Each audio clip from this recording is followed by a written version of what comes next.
right, folks, welcome to this Pine Richland versus Woodland Hills WPIAL Semifinals matchup tonight. We're here on a nice 62-degree rainy night here out at Gateway High School. Just an absolute blast on this Friday night. Just some bad weather makes for some good football. Absolutely, this is going to be a very fun game. These teams playing 3 weeks ago, Pine Richland winning 35-21. It should be a good rematch for both these teams to see who will represent the Northeast Conference for the WPIAL 5A finals here. Yeah, just Pine Richland coming off a 7-game win streak. Woodland Hills winners of 2 in a row to get here. Just both teams really hot.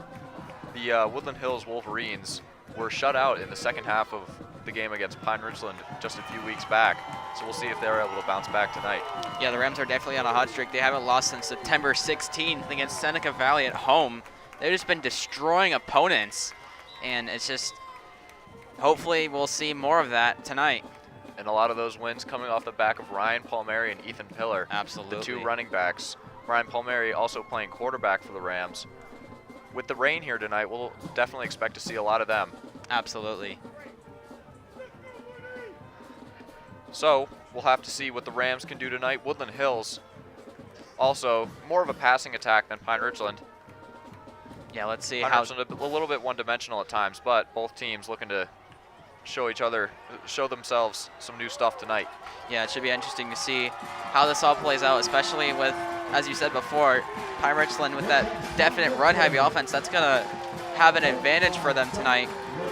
Ryan Palmieri, he's been outstanding on the run game, 195 rushes for 1,343 yards and 17 rushing touchdowns. He's also been decent on the passing game, 47 for 66 and 551 passing yards for 3 touchdowns, but 3 picks. That might, convince John Ladon to just not throw it as much, but yeah, they've been very good with the run option play, just either giving it off to Ethan Pillar, who's been also outstanding this year, 148 rushes for 912 yards and 13 touchdowns. So should be interesting to see how this play calling goes for the Rams. Yeah, and we've seen a lot more of Ethan Pillar here in the second half of the season. After Cannon Huffman was replaced at quarterback by Ryan Palmieri, Ethan Pillar has really taken the job as the starting running back. Absolutely, and if we had I think Cannon Huffman had not gotten injured there, or we had a more consistent quarterback, we probably would have seen Palmieri at running back and possibly more of a mixed bag here with both running and passing. So some key injuries tonight for Pine Richland. Evan Johnson still out. He missed the game last week against Penn Trafford with a hurt ankle, and he is still out for tonight. And Andrew Sermonera, who got hurt last week against Penn Trafford, will also not be playing tonight. So missing 2 key defensive pieces here for Pine Richland. Yeah, and I just like to highlight Evan Johnson, 62 tackles on the year, 51 of those being solo tackles. That's definitely going to be a part of this Pine Richland defense that they're going to miss. So it's going to be interesting to see how this all plays out here. We're going to have to see how well the Pine Richland defensive line can do tonight. There's going to be a lot of running the football here with this rain. Absolutely. And it is supposed to rain all throughout this game. You can't really see it on your screen right there, but it is coming down. So you will see, yeah, you'll definitely see a lot of rushing and then maybe a few attempts at passing. Probably not as many field goals also, because the way high school kickers are so unpredictable, and especially with these slippery balls, you're probably going to not want to go for a field goal unless you're in like the red zone here. Maybe it's 20, 25-yard line. You're probably not going to want to do anything except go for it here, because I don't think you're going to be pretty inconsistent with your punting too. So not much of a crowd here tonight because of the rain. A little bit of a student section for Pine Richland, helping to hype up their Pine Richland Rams. Cats and dogs coming down on the Rams and Wolverines. This isn't a zoo. This is a WPIAL 5A semifinal. Looking at the other side of the bracket, make sure to also look out for Bethel Park versus Upper St. Clair, the Big East Conference. Both of those teams coming from the Big East Conference, making it almost like a Big East Conference championship. Yeah, and both of these teams coming from the Northeast Conference as well. Upper St. Clair, the 5 seed, win against the 4 seed here at Gateway, 21-14 last week, and Bethel Park winning against North Hills 19-17 against the 8th seed, as we are about to get going here. This game about to get underway. Number 37, Jacob Miraz, for the kickoff for Woodland Hills as we're about to start. Should be interesting to see the dilemma. Maybe you go with a squib kick, because I don't know how consistent you're going to be, and you might have a kickoff out of bounds. So it might be interesting to see if they go for a different play call than just a regular kickoff. Tanner Cunningham and Ryan Palmieri back deep to return. Tanner Cunningham, one of the more electric players on this Pine Richland special teams unit. Yeah, he's definitely been outstanding on the return game, and you should expect to see him make some great plays.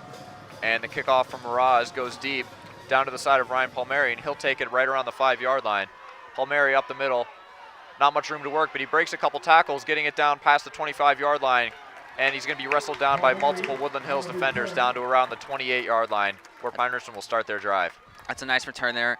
A few positive yards on there, and that just shows this Woodland Hills offense, or Woodland Hills defense, what they're getting themselves into, because Palmieri is just going to run the ball a lot. And don't forget the fact that Ryan Palmieri is outstanding on the defense as well. 84 tackles over the year, 59 of them being solo. So he's just an all-around outstanding player. Definitely Ryan Palmieri all over the place on offense and defense. And here come your Pine Richland Rams. I see number 25 and number 44, Ryan Palmieri and Ethan Pillar, respectively. Look to them a lot tonight. Yeah, you'll expect to see a lot of run option plays here. Palmieri just going to read and see whether he wants to hand it off to Pillar or keep it himself. But we shall see. Flag on the play.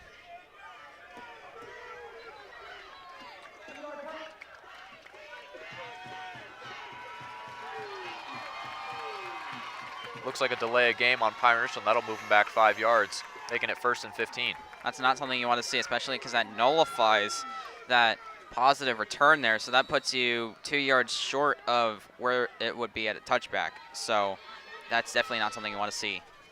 Same formation for Pine Richland is the ball is going to be handed off to Ethan Pillar, trying to work through a couple defenders, but unable to do so, getting down to the 25-yard line. Just a gain of 1 or 2 on the play. Yeah, looks like they definitely expected that. Obviously, you're going to see a lot of run plays, but it looks like they had a lot of people on that defensive line just trying to restrain Pillar here, trying to make sure he doesn't get any positive yards. As you can see, five-man rush here. Alex Sermonera in motion. There's going to be another flag on the play. It's going to be a false start on Pine Richland, and that'll back them up even more. The Woodland Hills fans getting hyped here after 2 early penalties by Pine Richland. That's definitely not something you want to see so far. This has been a rough start here. So that's what, 2nd down and 15. The first down marker, if you just saw there, that was at the 37-yard line. They're at the 20. Seems like the same play for Pine Richland. It's going to be a handoff to Ethan Pillar up the middle, and he's not getting anywhere.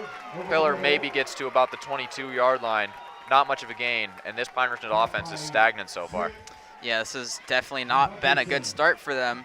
They definitely might have to do a different play here, because they've just been doing the same run, and it looks like Woodland Hills has been they've expected it. They've had 5-man rush, so they might have to risk it and go for a pass play here, or mix it up and do something with Ryan Palmieri, because he can run. It's just getting to that outside and getting the hole. Wide receiver Brad Gelly coming into the game for the first time, lining up in the slot. 6 men in the box for Woodland Hills, expecting more of a run. But Palmieri's going to drop back, scramble out right. He's going to fumble the football, and it's going to be picked up by Pillar way behind the line, and he's going to be taken down right around the 12-yard line. A huge loss for Pine Richland here on their first drive, and that'll bring up 4th down. Yeah, I applaud the effort there by Palmieri trying to get some positive yards here on the pass play, but I don't know what happened there. I think that wet ball just slipped out of his hands there. So either that or he ran into a lineman. So that is definitely not a good start for the Rams here. And that's something we might expect to see a lot tonight. Just absolute buckets coming down from the sky here with this rain. The Rams still lined up. Joey Perry going to take the punt. A line drive punt, going to land right around the 45-yard line and take a Pine Richland bounce. And it'll go from 45 to about the 43-yard line of the Woodland Hills Wolverines. And they'll start with really nice field position there for their first offensive drive. Yeah, this is definitely going to be a punt-heavy game, so you'll see a lot of very defensive sides of the ball here. Probably a good amount of 3 and outs like that one. So this is probably going to not be the first 3 and out you'll see throughout this game. And again, as I said earlier, going to look out for that Pine Richland defensive line. How well can they stop the run tonight? Without Andrew Sermonera, it's going to be tough, one of their starting linebackers. Look out for Ryan Corey, the defensive tackle up the middle. He is a D1 baller for Pine Richland. And Max Heckert, also one of the stars on the defense. Yeah, Corey, 6'4", 290 pounds. This junior is a monster. Threw 35 tackles off the line, 25 of them being solo. As it looks like Pine Richland expecting a run here, 4-man rush. Starting quarterback Cam Walters going to hand it off, but it's going to go nowhere. No gain on the play. The handoff to Frank Keys, the running back, going to go nowhere. Maybe a gain of 1, but nothing doing there for Woodland Hills on their first play of the game. Yeah, it looks like that was a loss of 1 or 2 on that one. So this is going to be, oh yes, that's a gain of 1 there. So looks like both teams are trying to play conservative here, going with a run-heavy offense, but that's really not been effective so far. As you can see, Pine Richland expecting the rush again. Cameron Walter going to give a little jet sweep to number 24. That's William Smith going across the line, and he's going to get about a gain of 5 down to the 49-yard line. Looks like he ran into his own guy there. That was Sincere Rutherford. So that only was a gain of about 3 or 4, not even. So if he hadn't run into his own man there, that probably would have gone for a first down maybe. But I think that Woodland Hills definitely has something going here. They want to have these plays where you're not just running it up the middle. You have to spice it up. You have to go across the sideline. You have to do jet sweeps like that, maybe some trickery. But you have to definitely spice up the run offense here with this rain. And here comes the rush for Pine Richland. Cameron Walter moving out to his left, but nothing doing on the play. Just almost a throw out of bounds on that one.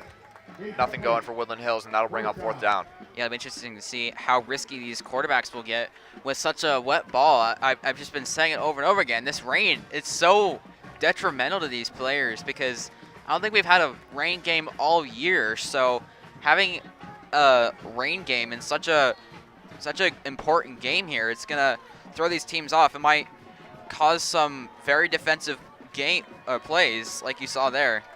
It looks like they're going for it here. Woodland Hills lined up to run a play here, but Tanner Cunningham back deep, expecting a pooch punt, and that's what happens.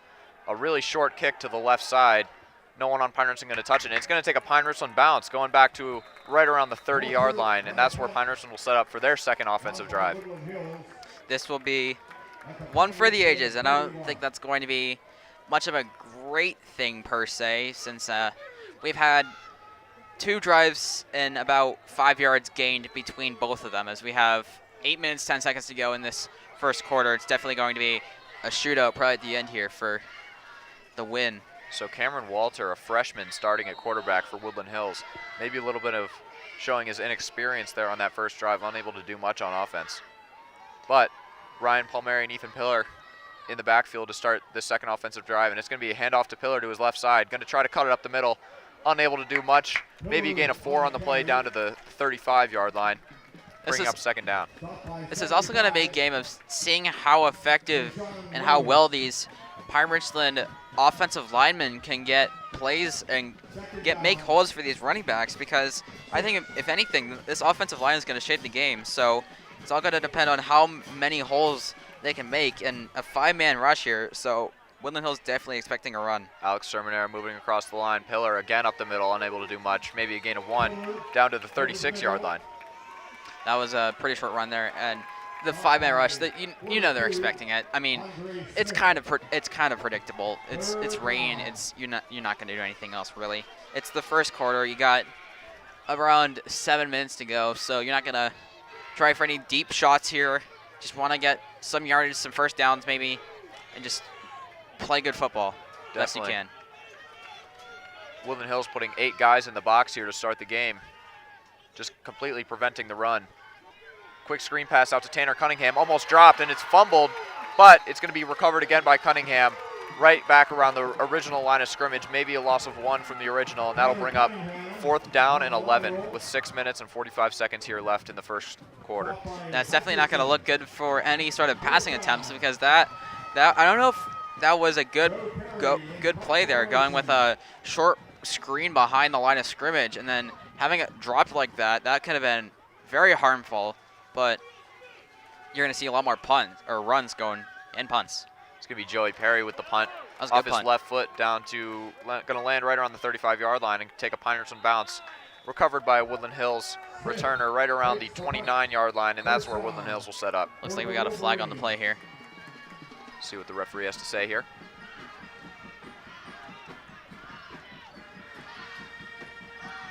Sideline warning for, I believe that Woodland is Hills. Yeah.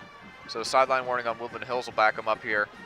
We'll see where the referees decide to spot the ball. I think this is also going to be a game of punts. I think it's going to be how good can your punter be. That was a good punt there by Joe Perry, pitting the Wolverines down to the 20-yard line or so. So that's going to be beneficial for the Rams. It's just how quickly can you stop this run offense and how short can you get the punt from the opponent's side here. It's just a punting game at this point, and it's very much so defense heavy. Pine Richland stacking the box just as Woodland Hills did to them. Woodland Hills set up with 2 running backs in the backfield. It's going to be a handoff to number 25. That's Frank Keys, and he's going to be stopped right at the line. No gain on the play. Looks like a loss of 1 on that one, and that was a good read there by Pine Richland, being able to have those defensive linemen move off to the side and adjust and just close the hole. There was 4 men on that one, 2 on each end of the defensive linemen. So that was a good play call there by Pine Richland. So as I stated earlier, Cameron Walter, the starting quarterback for Woodland Hills, just a freshman. So we'll have to see if maybe some inexperience plays into this game. Hasn't had to do much in the passing game so far, but maybe if it comes to that time, might have to change things up a little bit. Yeah, it's going to be so unpredictable, especially with this rain. Walter going to take it himself, and he's going to be wrapped up behind the line. That's number 18. That's Joey Perry getting in for the sack. That's a great sack there by Joe Perry, preventing any more loss of yardage there. And that was a good one there. So that's his 4th sack on the year. So definitely something you want to see, showing how good of a player he is on defense, Joe Perry. Woodland Hills coming out in an interesting formation on that play. Cameron Walter set up with 2 running backs to his right. Maybe just a little bit of misdirection, unable to work there on that play though. Or possibly an option play there. Possibly could have handed off to either side there, as like you can see there. Cameron Walter again going to take the snap with 2 running backs in the backfield, and he's going to drop back to pass. Looking deep down the field, and that's broken up by number 19, Bryce O'Brien, making a play deep down the field. Cameron Walter unable to connect with number 13, or with number 17 rather. That's Landon Akins. That was a good passing attempt there by Woodland Hills. Nice throw there. Unfortunately, a little bit out of reach there and possibly a little slippery. So, going to be interesting to see, 1, how accurate these quarterbacks are going to be in the passing, and 2, also seeing how well these receivers can catch the slippery ball, especially with, these conditions. Bad snap. Cameron Walter going to just take a pooch punt. Going to be fielded by Tanner Cunningham, and he's going to try to take it to the outside. Cunningham has a lane to run. He's going to be almost horse-collared. They are going to call a horse collar on the play, and that'll move Pine Richland up 15 yards from the spot of the foul. Pine Richland going to start with great field position after the Tanner Cunningham return. That is a great return there by Tanner Cunningham. He has 183 punt return yards on the season. And they're not going to call a horse collar, but it is going to be a face mask on Woodland Hills. Same result. Yes, so that's another 15 yards. So that gives the Rams really good field position. And like I was saying, Tanner Cunningham, he is great on the return game, 183 punt return yards, 444 kick return yards, but he's definitely been great on punt returns. He's also been great on defense, 53 tackles, 43 solo, and 2 picks. So he's definitely someone you want to see going forward this sophomore. He's got a good future ahead of him. Palmieri lined up alone in the backfield. We've seen this a lot, maybe going for a QB power here. Most likely, especially with all these receivers. Palmieri is going to take it up the middle, breaking a couple tackles down to around the 9-yard line. And that'll set up Pine Richland inside the 10. Hopefully getting into scoring range here. Yeah, if you remember, we've seen this in previous games where they've lined up with 3 receivers on the top, 2 on the bottom, and then the pocket's just opened, kind of just like parting the Red Sea, and that's going to be an offsides, I think. So either way, definitely a good play call there, and just letting Palmieri get some easy yardage as we're going to get first down there. Number 16, that's Zykir Moore, the freshman, jumping on that play, moving it down to the 5-yard line of Woodland Hills. Pine Richland only needing to get those tough 5 yards here in the rain. That's definitely something you want to see, because especially even if you have a 3 and out here, you probably can kick it with Grant Argiro because it's so close. It's inside the 10, so this is good field position for them. Pine Richland set up on the left hash. Palmieri going to look over to his coaching staff, looking for some hand signals. We do expect a run here, as we've seen all season. Yeah, it's only 4 yards, so quick rush with Ethan Pillar. So 8 men in the box for Woodland Hills expecting the run. And it is going to be a handoff to Pillar. He's going to try to bounce it out to the right side, and he's going to be untouched, getting into the end zone. Touchdown, Pine Richland, and they're going to strike first. 6-0 Pine Richland as a lights show goes off here at Gateway Stadium. That was cool, and that was a great play there by Ethan Pillar, bouncing it to the outside there and just getting that first score. And that's definitely something you want to do if you're Pine Richland here. Just get on the board first, and then you have to make a stop on defense as well. So we'll see with the wet football here if Grant Argiro is able to put it through. Bad hold on the play, but Argiro unable to push it through wide right. Yeah, and that'll leave the score at 6-0. Yeah, looks like that was a high snap there, and the kicker there just kind of had to stutter step there, and that kind of messed up his aim, especially with, you know, these not so spectacular conditions, dare I say. So after the first score from Pine Richland, that leaves 4 minutes on the clock. You guys are unable to see that at home, but 4 minutes left here in the first quarter. Pine Richland up 6-0. And I do want to apologize in advance. There seems to be some fog setting in here at the field, so I do apologize if I might miss some numbers or some players. But I'll try to do my best here. I think it's time. And we have a timeout here. And we'd like to take this time to thank our sponsors, Supremos Pizzeria. Supremos Pizzeria has 2 locations, one in Evans City and a new location on Route 228 next to the Adams Township Fire Department. Supremos Pizzeria is hiring, and you can apply online at supremospizzeria.com. You can also order at the same address, supremospizzeria.com. Supremos Pizzeria, where taste reigns supreme. Not sure we can get Supremos from here since we're in Monroeville, but great sponsor. Had them for every home game. It's just fantastic sponsor. Love them. So Pine Richland going to set up here to kick. Looks like it's going to be number 24, William Smith, back to return, alongside number 26, Amir Brown.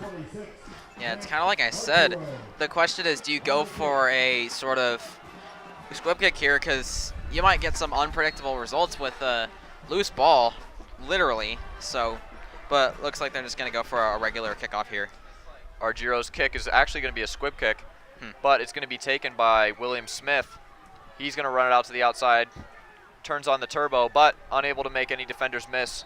Maybe getting down to around the 22-yard line, where Woodland Hills will set up for their second drive. Yeah, it was a good attempt there by Woodland Hills trying to make something out of nothing. They did, but it was a couple of yards short, but nevertheless, a good return there. So the rain really starting to come down even harder here at Gateway Stadium. You can kind of see at the top there where the lights are, you can see how much is just pouring down. It's just kind of like a wall of rain. The wind's starting to pick up too. We'll have to see how that affects both teams' ability to move the ball down the field. Yeah, we're getting a bit of a splash here in the press box. Got an open window. Not sure how long that'll be open. Cameron Walter, handoff up the middle.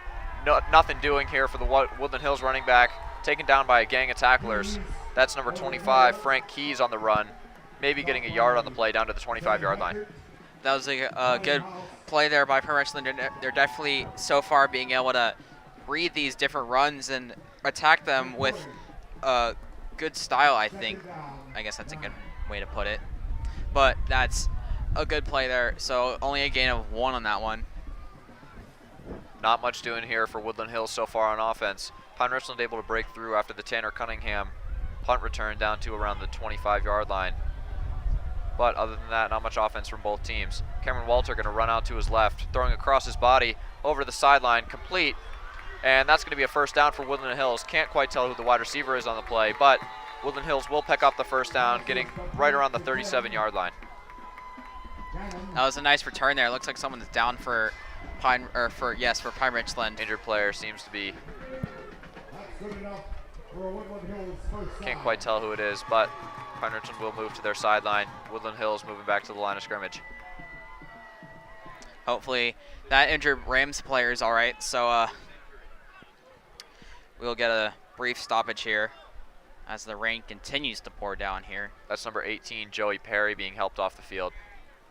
Yeah, hopefully he's not too badly hurt. He's been detrimental so far for this Rams offense getting that first sack, as you can just see all the rain that's coming down. It's just stupendous. Yeah, it's going to be really tough for both of these offenses to move down the field with all this rain.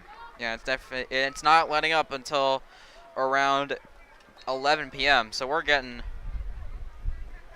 rain all night, baby. As I mentioned earlier, not much of a crowd here for either team. No one really willing to weather the storm in a literal sense. Probably. But enough of a crowd to make a fun football atmosphere here on this Friday night. Yeah, especially because this stadium is so far away. I think that's also a main factor. Cameron Walter going to keep it, take it out to the outside, make a couple players miss, and he's going to get a first down to the opposite field, 49-yard line of the Pine Richland Rams, and that'll move the sticks for the Woodland Hills Wolverines. That was a good run there by the quarterback for the Wolverines. So that was a good play there, evading some tackles. I think you might want to see more of those as time goes on. Yeah, it's definitely a risk to even hand off the ball now, especially with all this rain coming down. Yeah, I was going to say even passing, though Woodland Hills didn't make it work. It's going to be Cameron Walter up the middle to Frank Keys, and he's going to get nowhere, no gain on the play, and that'll bring up 2nd down and 10 for the Woodland Hills Wolverines with 2 minutes here left in the first quarter. Yeah, I think these plays are going to be around 95% rushing and then 5% passing. Maybe if it's 2nd down here, it's 2nd and long, maybe you go for a pass play that did work on the previous play or a couple plays ago. So maybe they take that risk, try to see if anything happens, and just go for it. Pine Richland coming out with 5 defensive backs here, coming out in nickel. Yeah, expecting a rush here, but 2 receivers downfield. It's going to be a handoff to William Smith. He's going to try to take it to the outside. Nothing doing again. Wrapped up by multiple Pine Richland defenders right around the line of scrimmage. Seems like his helmet came off on the play. Nothing doing for Woodland Hills after that big run from Cameron Walter. And they're going to spot it just a yard past the line of scrimmage. Gain of 1 for William Smith. Yeah, it looks like we have the same rule as in the NCAA. 1 play without your helmet, you have to stay off, so they're going to be out. The Wolverines are going to be out without him for a play here. So far, the Woodland Hills offense is run primarily through Cameron Walter, William Smith, and Frank Keys. We'll see if that continues throughout the night. Yeah, a lot of runs from both teams. It'll also be interesting because you did have that 1 reception that was for 1st down, but Cameron Walter flag on the was play. Going to run out to the left, but there is a flag on the play. Seems like it's going to be a 1st down, or a false start rather. Most likely the case.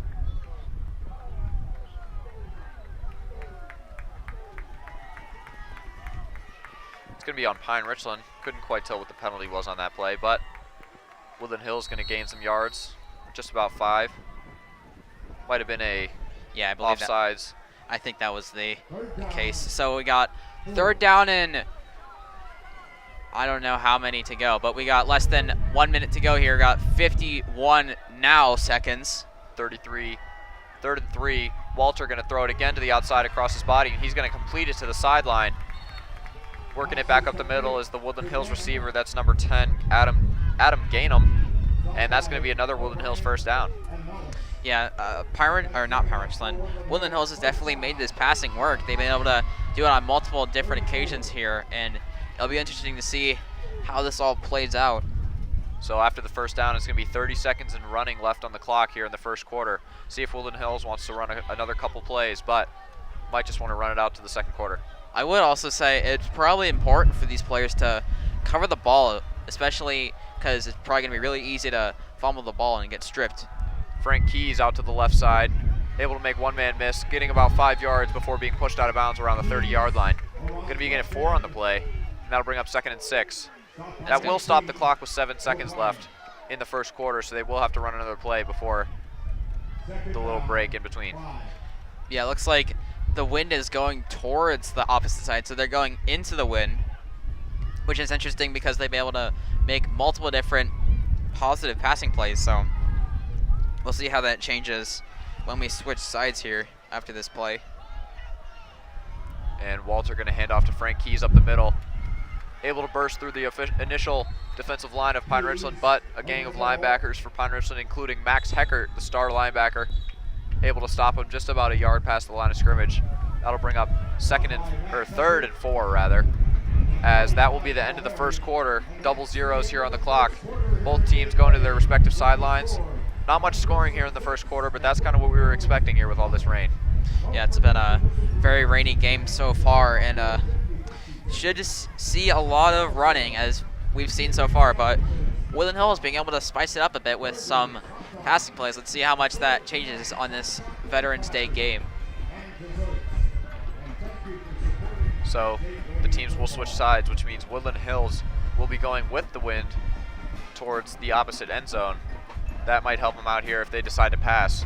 Cameron Walter, we've seen complete multiple passes across his body on just a quick little sprint out play. That's Nick Saban, the coach of Alabama's. That's his kryptonite. We've seen him get beat by that multiple times in big games, including the past LSU game this past week. But we'll see if Woodland Hills has the same success with that play as they've been having so far tonight. Yeah, we'll see what happens so far, and I think that'll also be good for the wind, because if you're kicking, you're going to be kicking into the wind, so that'll be beneficial for the kicking game going on this side.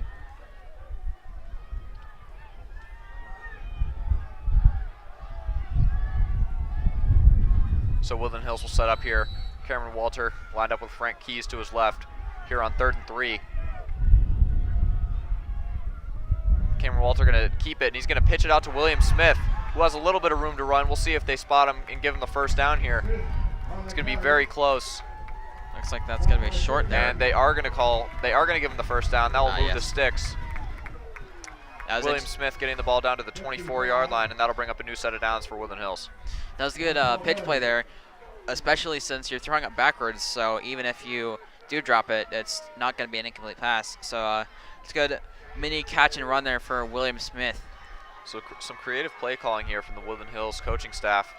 Couple trick plays almost, but Cameron Walter going to hand it off to Frank Keys up the middle, unable to do much with the play, but pushing forward, maybe getting about a gain of 2. And that'll bring up 2nd and 8 for the Wolverines.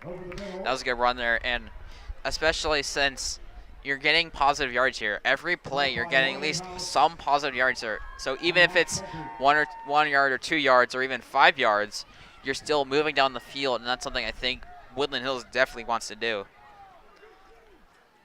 The wind still just gusting everywhere throughout this stadium. Both teams having a hard time on offense so far, but Woodland Hills has been driving here early into the second quarter with almost 10.5 minutes left now. Walter is going to take off to his right side, still looking down the field, and he is going to get rid of it, and it's going to be caught right around the 10-yard line. Number 11, that's Austin Wells, able to get it down to around the 5-yard line at Pine Richland. That'll be another new set of downs for Woodland Hills as they've gotten themselves deep into Pine Richland territory. Yeah, they've definitely established the passing game here. They've kind of turned away from going with the runs as they've been proving ineffective to going with a mostly passing defense or passing offense, and that's been pretty effective so far. Woodland Hills with trips down to the bottom of your screen. Most likely run up to the left here, or the right. Frank Keys going to take the ball up the middle, and he is going to be stopped, stonewalled by Max Heckert right around the 3-yard line. A gain of 2 on the play, but unable to get into the end zone with 10 minutes here left in the second quarter. And that's a good example of why Pine Richland's been able to keep these Wolverines run games going, or stopping, but they've been able, but Woodland Hills has just passed the ball, and that's been pretty effective so far. And going back to what you said about Max Hecker, he is amazing. 106 tackles on the year and 76 solo. That's nothing to just, you can't overlook that. Nothing to sneeze at for Max Heckert. Nice. It's going to be Cameron Walter lined up with Frank Keys in the pistol. It's going to be a quick stretch to the left side for Keys, and he's going to be stonewalled again. I think that's Ryan Palmieri who made first contact. Keys is going to gain about 1 yard on the play. Pine Richland hoping to make a defensive stand here with 2 yards left to go for Woodland Hills.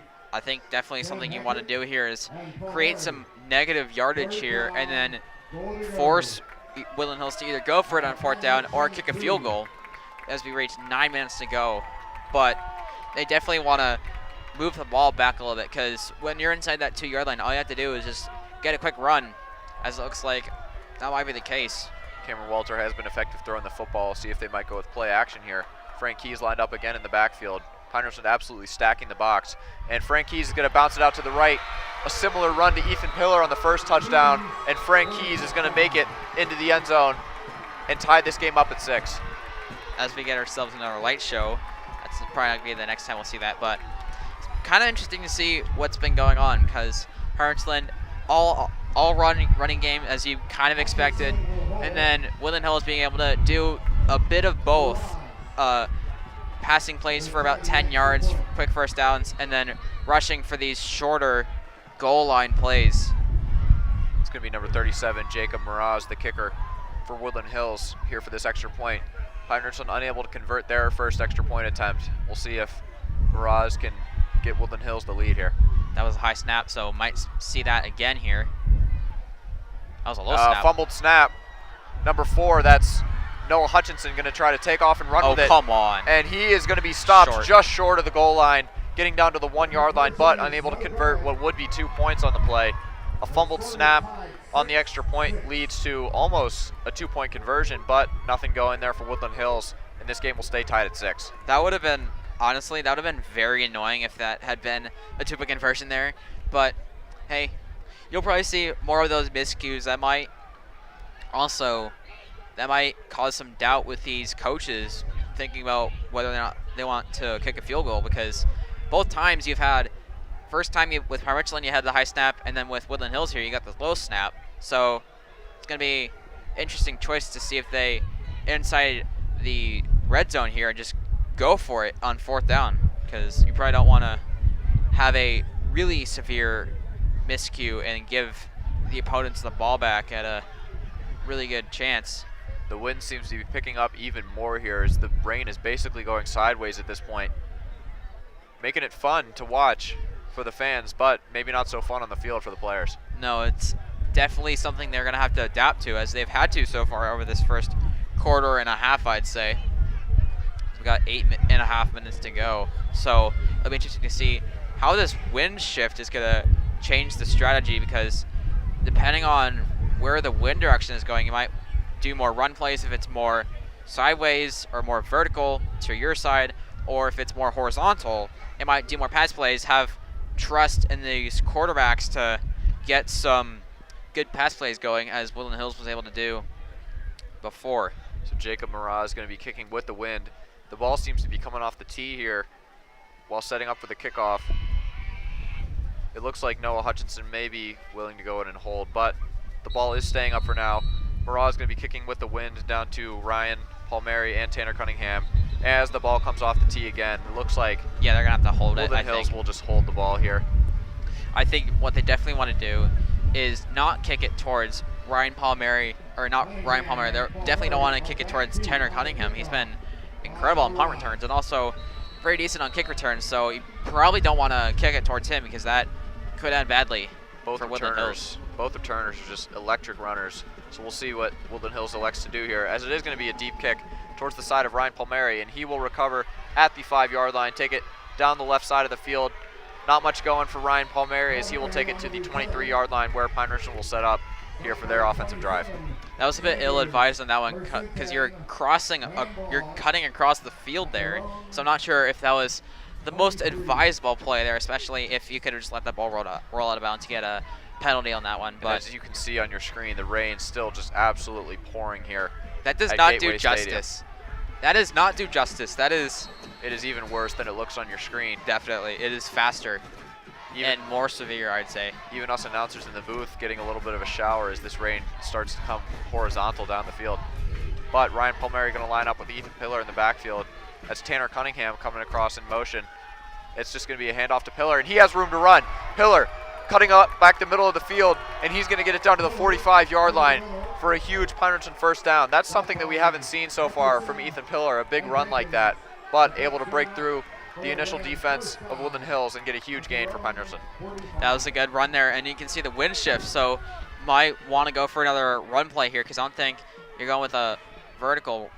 It's going to be the same play up the middle to Ethan Pillar, keeping his legs churning down to right around the 50-yard line where the referees will spot the ball. Gain of 5 for Pillar on the first play as the clock ticks down past 8 minutes here left in the second quarter. Yeah, I touched on this, but something you definitely want to do if you're with the ball is definitely ball control because you want to hold on to the ball because it's so easy to just fumble it and it can get punched out so easily with this slippery ball. So definitely want to hold it with both hands if you can and just hold on to that thing. Ethan Pillar has done a good job with ball security so far this game. Hasn't dropped the ball once. Knock on wood. Knock on wood. But Palmieri's going to take the snap, and he's going to just run a quick QB power. Ethan Pillar, the lead blocker, and Palmieri going to run through a man, getting down to the 40-yard line of Woodland Hills. That'll bring him into Woodland Hills territory. And Pine Richland, after the first down, going to be set up really nice here to hopefully get some points on the board.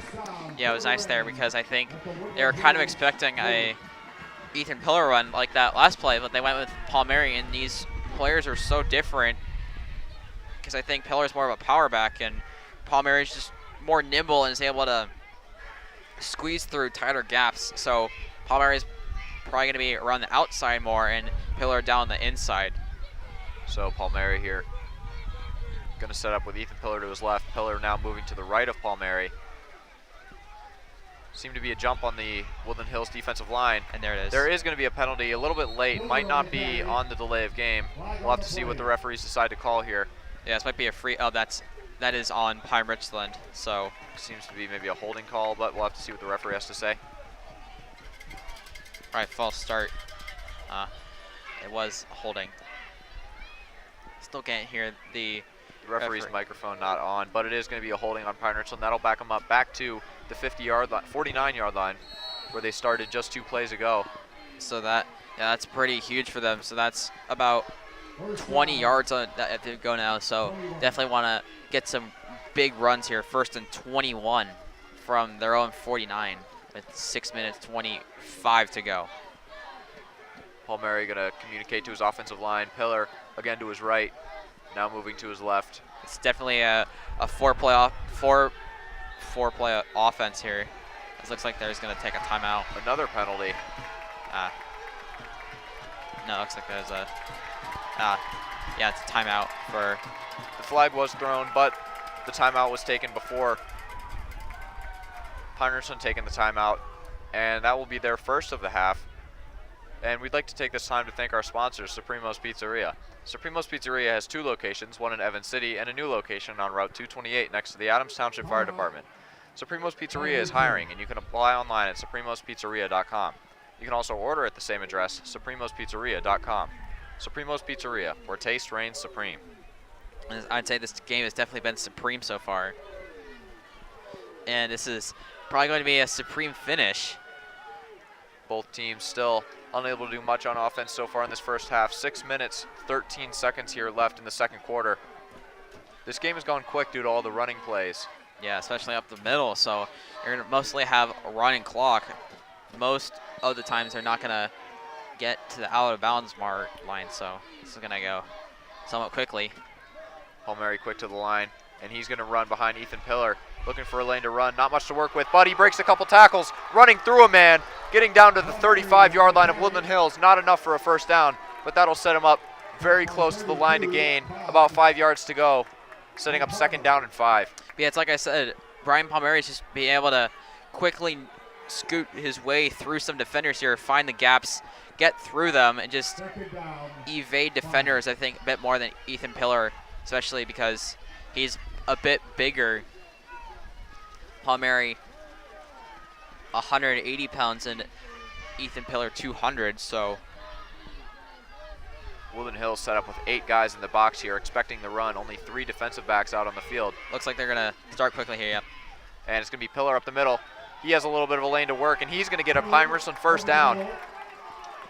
I think Palmieri was trying to getting set quickly. Also, he's getting his shoe tied, but I think it was mainly trying to get the ball off before the play clock hit 0, as there was already a delay of game. But a good run there by Pillar and a good first down for Pine Richland. So it's 5 minutes pass here left in the second quarter of this Pine Richland versus Woodland Hills WPIAL semifinal game.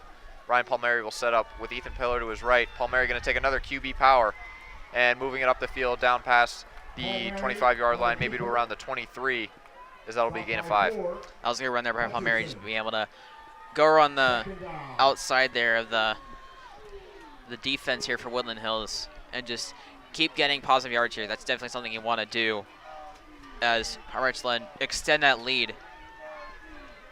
And Palmieri handoff up the middle to Ethan Pillar, and he might extend the ball out for about a gain of 1.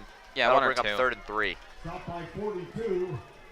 I'm going to assume that's going to be another run play here. It's definitely 4 down territory, so even if it's right outside the red zone, you're still going to want to go for it because these kickers, they're not consistent.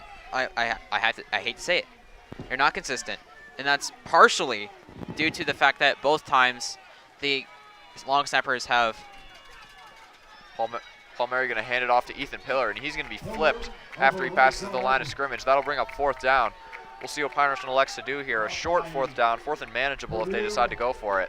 But yeah, these long snappers haven't been the greatest so far. Pine Richland having a high snap, and then Woodland Hills having a low snap on both of these extra points. So it'd be interesting to see if they go for 2, either of these teams, if they score again and another touchdown. And Pine Richland will go for it. 4th and 3, one of the bigger plays of the game so far. Palmieri lined up with Pillar to his right, trips to the top of your screen. Pillar's going to move to the left. It's going to be Palmieri rather, taking it up the middle, and he's going to be very close to a first down. Looks like he got it there. The referees are going to spot it, and it is going to be a first down for Pine Richland. That's a key first down there. So Pine Richland getting inside that red zone territory, the Supremos Pizzeria red sauce red zone. Yeah. So Palmieri taking it up towards the 17-yard line of Woodland Hills, able to get a first down on that crucial 4th down as 3 minutes tick past here. Yeah, I think maybe Pine Richland's going to try to take their time, but they might have to start taking timeouts if it takes too long here, because they're going to want to give Woodland Hills as little time as they can, and they will definitely be able to do that. Sermonero across the screen as it's going to be a handoff to Pillar, and he's going to be trying to fight for some yards, able to get it right around the 15-yard line for a gain of 2. Yeah, he got absolutely stuffed there. So that's going to keep the clock running. Now we're under 2.5 minutes to go in this second quarter, so it's definitely still 4 down territory, even though it's in the red zone here, especially because of how inconsistent these kickers have been. Palmieri and the Rams seem to be setting up quick here, but looking over to their sideline, maybe trying to catch Woodland Hills off guard, as it's going to be a handoff up the middle to Pillar, and he's going to try to bounce it out to the right. Unable to do much, and it's going to be just back to the line of scrimmage. No gain for Ethan Pillar on the play, and that'll bring up 3rd down and 8.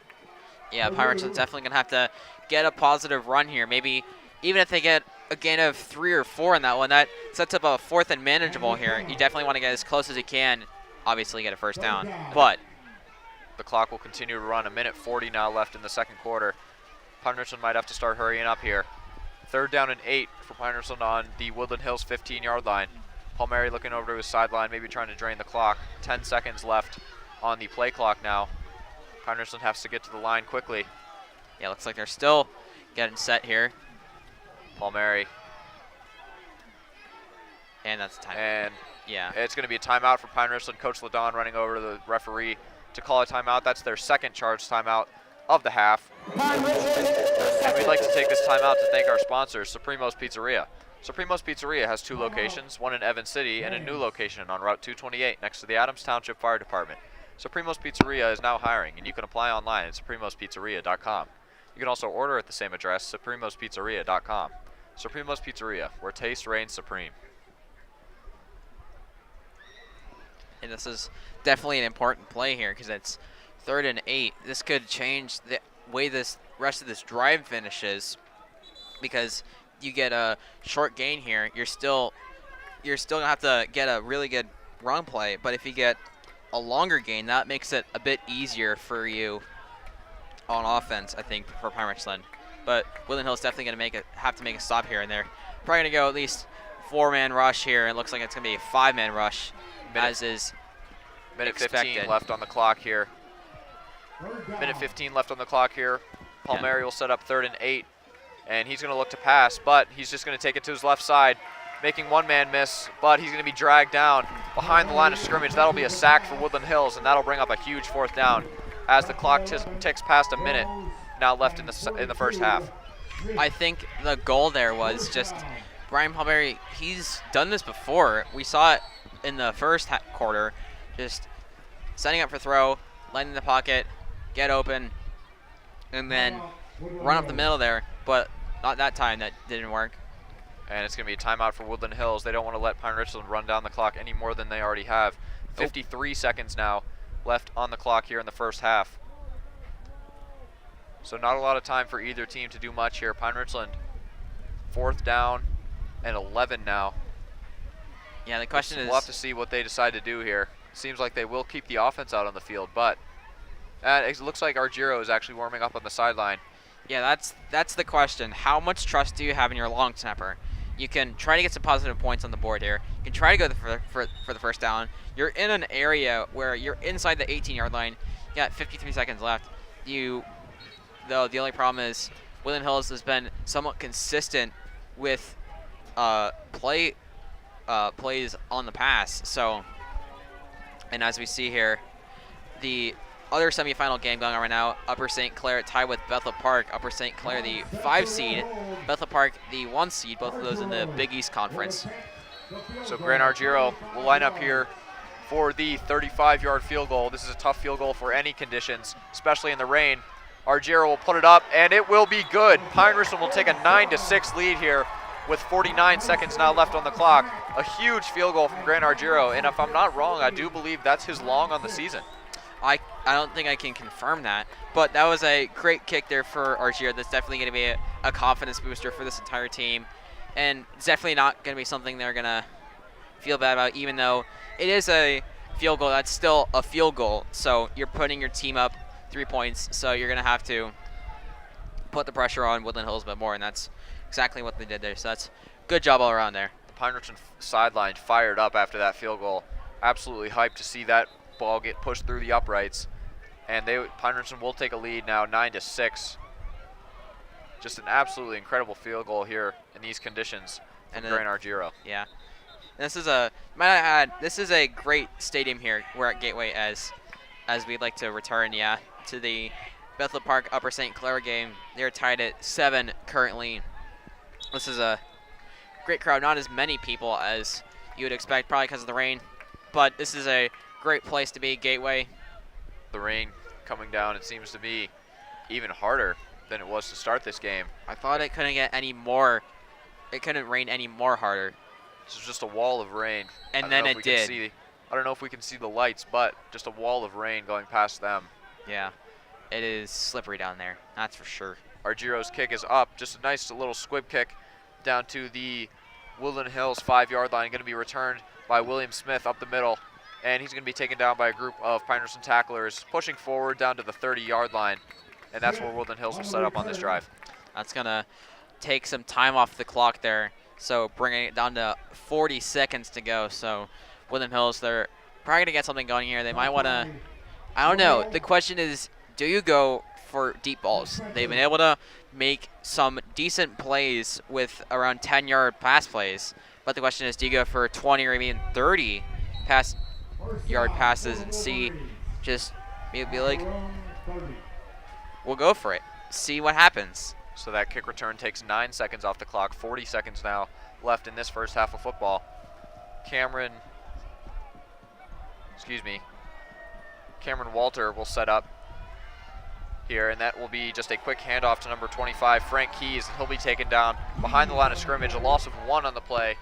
That was great TFL there for Max Hecker there, showing his skill once again as we have 25 seconds to go, and the clock is just going to continue to run. 22 seconds now. Clock's still running. I'm surprised Woodland Hills hasn't taken time-out. They have multiple left.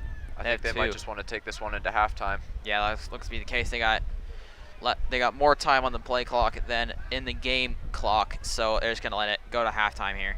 Maybe get one off, but that does not seem to be. 3, 2, 1. Yes, and that will be the end of the first half. Pine Richland up 9-6 here on Woodland Hills. Just a really incredible performance by both defenses. Pine Richland able to pull away just at the very end of the first half. However, and they're able to take a 9-6 lead going into halftime. Yeah, this has been a tale of two defenses and also a tale of two punters. We've only had a couple of punts, but that has changed dramatically how this game has gone and how field position has occurred. Pine Richland getting really good field position off of a not so great Woodland Hills punt, and they were just able to get down the field there and get that score with Ethan Pillar. Definitely, Tanner Cunningham still as electric as ever on the kick return unit and the punt return unit. Absolutely. Able to set up Pine Richland for their first touchdown. An Ethan Pillar run to the right side of the end zone, as Woodland Hills will do the same thing with Frank Keys. Just a quick run to the outside, able to bounce off some tacklers and get into the end zone, making it 6-6 before Grant Argiro's final field goal here at the end of the half, making it 9-6 Pine Richland going into halftime. That was a great kick there by Argiro, 35 yards out, especially in this kind of weather. Very risky there by Pine Richland, but it paid off. So that was a props to you there. So nice job. But this is going to be very interesting halftime here. See what different adjustments they make, and we'll see how this second half goes here. Definitely. So stick around for performances from both bands. And as you can see on your screen, Upper St. Clair still tied with Bethel Park. And that game is another one to watch, as the winner of that game will play the winner of this game in the WPIAL Championship. And here comes the band for Woodland Hills. They will perform first. Enjoy as halftime. We send it off into halftime.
Ladies and gentlemen, don't forget to pick up your 50-50 tickets at the refreshment stands. Sponsored by Gateway High School Football. Thank you for your support.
Ladies and gentlemen, presenting the 2022 edition of the Pine Richland High School Marching Band. Under the field direction of Isabella Christner, Megan Finney, Brendan Kirkpatrick, and Gianna Nakocha. The band opens tonight's halftime show with a 1968 song by the American Breed. Here is Bet Me, Shake Me.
folks, we now feature our world-famous all-girl dancing tuba line to a 1965 hit song by Wilson Pickett. Here is Mustang Sally. Tuba co-captains are Ava Lyon and Megan Majimura.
Ladies and gentlemen, now the moment you've all been waiting for, the band dances as we feature our drumline to a 1963 song made famous by Ray Charles in the Blues Brothers.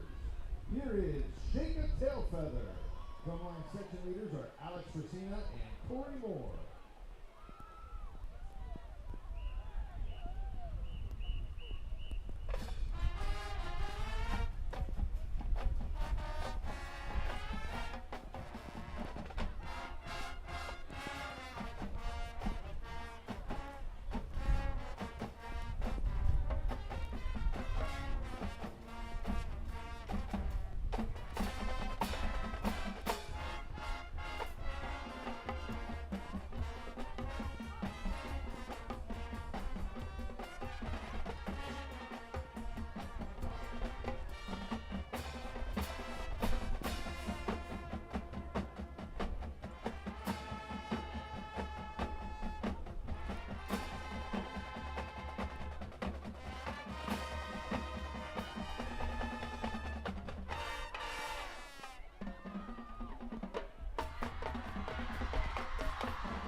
The band will close tonight's halftime show with a 1965 song made famous by Aretha Franklin.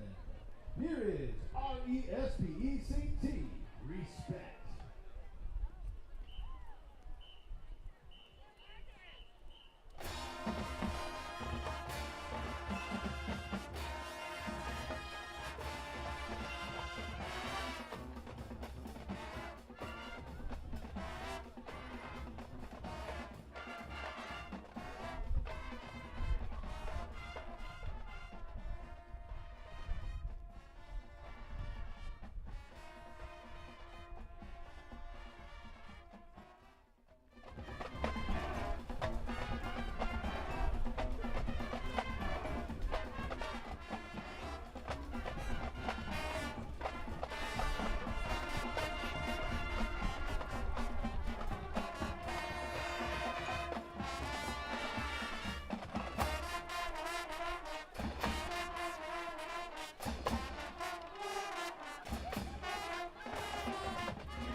and the Pine Richland High School Marching Band.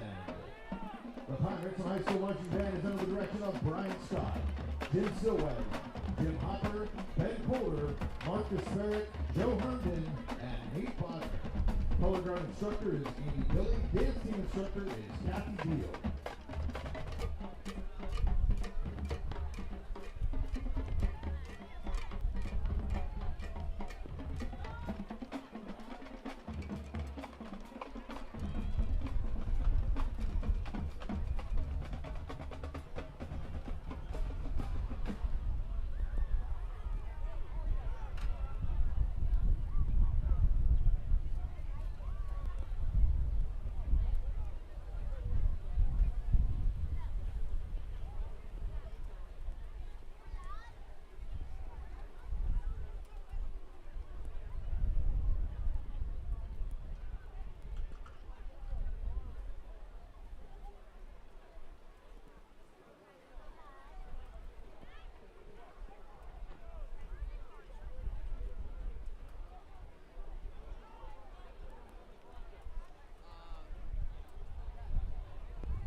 Football.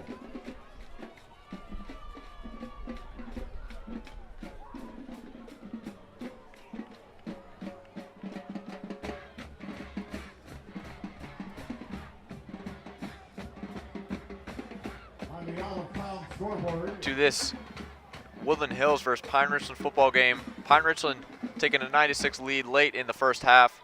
Just an incredible game so far. Both defenses playing really well. A lot of rain coming down as you saw in the first half, but we'll expect to see a really exciting second half here. Yeah, we just to see how these teams adapt to how this game has gone in the first half so far, and then just seeing how they've adapted to both teams. But the other side, Woodland Hills, they've been able to do both pass plays and run plays, but they're down 3 points. And right now, Pine Richland's been pretty good so far on the run game. So we'll see if Pine Richland continues to have just pretty much all run plays, or they go with some pass plays and see if that is somewhat effective. But who knows? We will see. Definitely.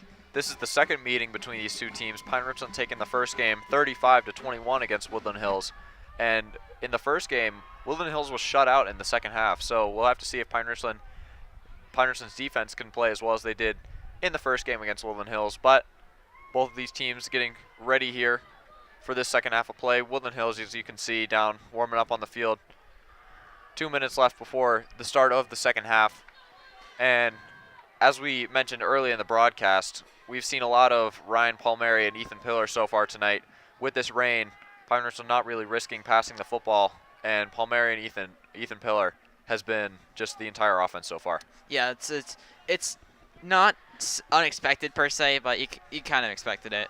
It's rainy, it's pouring down, the ball's going to be slippery. You don't really have much confidence in Palmieri as a passer, so you're just going to take it easy, go with consistent runs, and just try to get a win here, because this is not some game you can throw away here. This is the WPIAL semifinals to play either Bethel Park or Upper St. Clair next Saturday, November 19th at Norwin for the 5A championship in the PIAA playoff or qualifier. And the rain coming down even harder than it has even in the first half. Just buckets pouring down here now going into the second half. We'll see how the teams can adapt. Both teams really run heavy, although Woodland Hills has shown that they've been able to run the ball pass the ball successfully so far, having a couple first down passes, a couple maybe 15-plus yard passes down the field, able to move the ball successfully. Yeah, they were able to do it. Let's see if they can do that again. And you were saying earlier, this is the second time they played this year. This is the fifth all-time game for these two teams that tied at 2-2. Woodland Hills winning the first game 35-0 in 2010, and then playing again in 2011 where the Rams won that one. Then in 2013, the Wolverines eliminated the Rams in the first round of the WPIAL 4A playoffs, winning 35-14. And then, as you said, Pine Richland winning at home against Woodland Hills 35-21, and are now up 9-6 against this team at Gateway here. This is a neutral site for this WPIAL semifinal. So the halftime clock has ticked down to 0, and both of these teams will get set up here. Pine Richland were the receivers of the opening kickoff, so they will kick off to start this second half. Grant Argiro ending the first half with a 35-yard field goal, his long on the season, to bring Pine Richland to a 9-6 lead. Yeah, I don't know if that's his long, but a very great kick to see, and definitely something, definitely a confidence boost for the Rams going into this. So Argiro going to get set off to kick here. Number 26, Amir Brown, and number 24, William Smith, back deep to return. William Smith, one of the key players on the Woodland Hills offense. We'll see how he can do here on the special teams unit, as Argiro's kick is just a quick squib up the middle, and it's going to be taken by William Smith right on the 20-yard line, trying to take it to the outside. Pine Richland doing a good job to seal him off, but he's going to make one-man miss, and he's going to toe tap out of bounds at the 30-yard line, but there is a flag on the play. That is definitely going to be a late hit out of bounds there. Play was already whistle dead, and then he just got taken out there, as I think Smith ran out of bounds. Yes, that is the case here. Personal foul on Pine Richland, and that will move the ball up a little bit further for Woodland Hills as they start their first drive of the second half. Yeah, it should be interesting to see because, like you said, William Smith, he's definitely run the ball a lot, and it should be interesting to see how much they do that. But we've seen a lot of 4-man or 5-man rushes from both sides, so I don't think you'll expect to see less of that.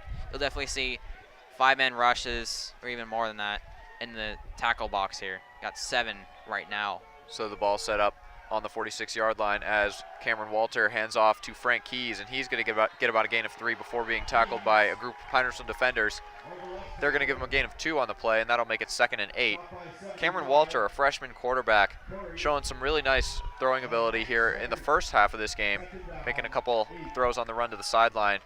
Able to throw it, but it is a huge risk here with this rain tonight. Yeah, he's be able to step up, show he can play. You know, I don't think he's had a rain game so far this year, so being able to be this confident and be able to, even though you've given away the ball most of the time, be able to show you can throw the ball, that is good to see for him. Walter going to take off to the right side, look to throw to the sideline, and it's going to be William Smith unable to come up with the catch in and out of his hands, and that will bring up 3rd down and 8 for Woodland Hills. Walter putting the ball right on the money. William Smith just unable to come up with it as a receiver. Yeah, that's probably another slippery ball there. I remember in the first quarter, Tanner Cunningham got a throw by Ryan Palmieri that dropped out of his hands. I think that's one of the first incompletions for Woodland Hills. Pine Richland not really throwing the ball that much. They've just been they've stuck with Palmieri and Pillar. They've, gone with what works, and they've been able to capitalize it, and they did so in the first half. Ball set up on the 48-yard line here for Woodland Hills. Cameron Walter lined up with Frank Keys behind him in the pistol. 4 receivers out wide for Woodland Hills. And whistle blown. Delay a game on Woodland Hills, and that'll back them up 5 yards, making it a 3rd and 13. 3rd and long here for Woodland Hills, as they will have to make up just 5 more yards to get the first down. 11 minutes now on the clock. And it stopped right now because of the incompletion, but you can see how much time it's wasting, all these run plays, and this is going to be, at the end, it's going to be a game of time management here. I think Pine Richland, what they have to do is get a significant amount of time and then just be able to waste as much as they can. Walter's going to drop back, and he's going to pump fake, look deep down the field. Joey Perry almost getting the sack, but Walter able to evade the pocket, and he's going to get out. He's going to be short of the first down sticks, but if Woodland Hills decides to go for it, it's just about 4th and 1.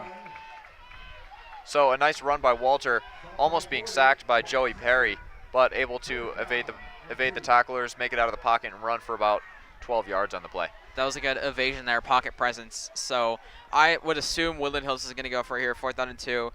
Probably don't want to punt it here. I mean, you could. We have seen a pooch punt from Cameron Walter earlier in this Yeah. game. So we'll have to see what Woodland Hills elects to do here. Frank Keys lines up behind Cameron Walter, making me think that it's not going to be a pooch punt. But yeah, I'm gonna guess they're probably going to go with a short slant here. 7 guys in the box for Pine Richland, and it's going to be fumbled by Frank Keys, recovered by Pine Richland, and either way, that was going to be Pine Richland football, but a huge turnover for the Rams, and that'll set them up right around the 48-yard line, as it will bring up a new set of downs for Pine Richland, and just an absolutely electric turnover to start this second half. So I just learned I cannot make any sort of prediction because they just ran with it there and then fumbled it. But that's pretty good for Pine Richland there. That ball just prying free there. That probably slipped loose there. So Pine Richland was expecting the run. They had 6 defensive linemen down. yeah, that gives the Rams great field advantage here with just under 10 minutes to go in this 3rd quarter. So the killer P's, Palmieri and Pillar out, and it's going to be a handoff up the middle to Pillar. Pillar going to take it right back around the line of scrimmage. Maybe a gain of 1 on the play, being driven back, but forward progress will take him to the 49-yard line, and that'll bring up 2nd and 9. Yeah, and you expect to see a lot more of those run plays. Obviously, the offensive line is going to try to make some holes there, get either Pillar or Palmieri to get through them, but very low in terms of pass plays for Pine Richland. I think they've thrown only about 1, so this has been, but that strategy has worked so far, so they probably will not change that. Palmieri with Pillar to his right. Vasily Valoris in motion across the line. And it's just going to be a handoff to Pillar, and he's going to try to take it up to the left side, cuts it back towards the middle. There is a flag on the play. We'll have to see what that is, but for the time being, it's going to be a 4-yard run by Pillar down to the 48-yard line of Woodland Hills.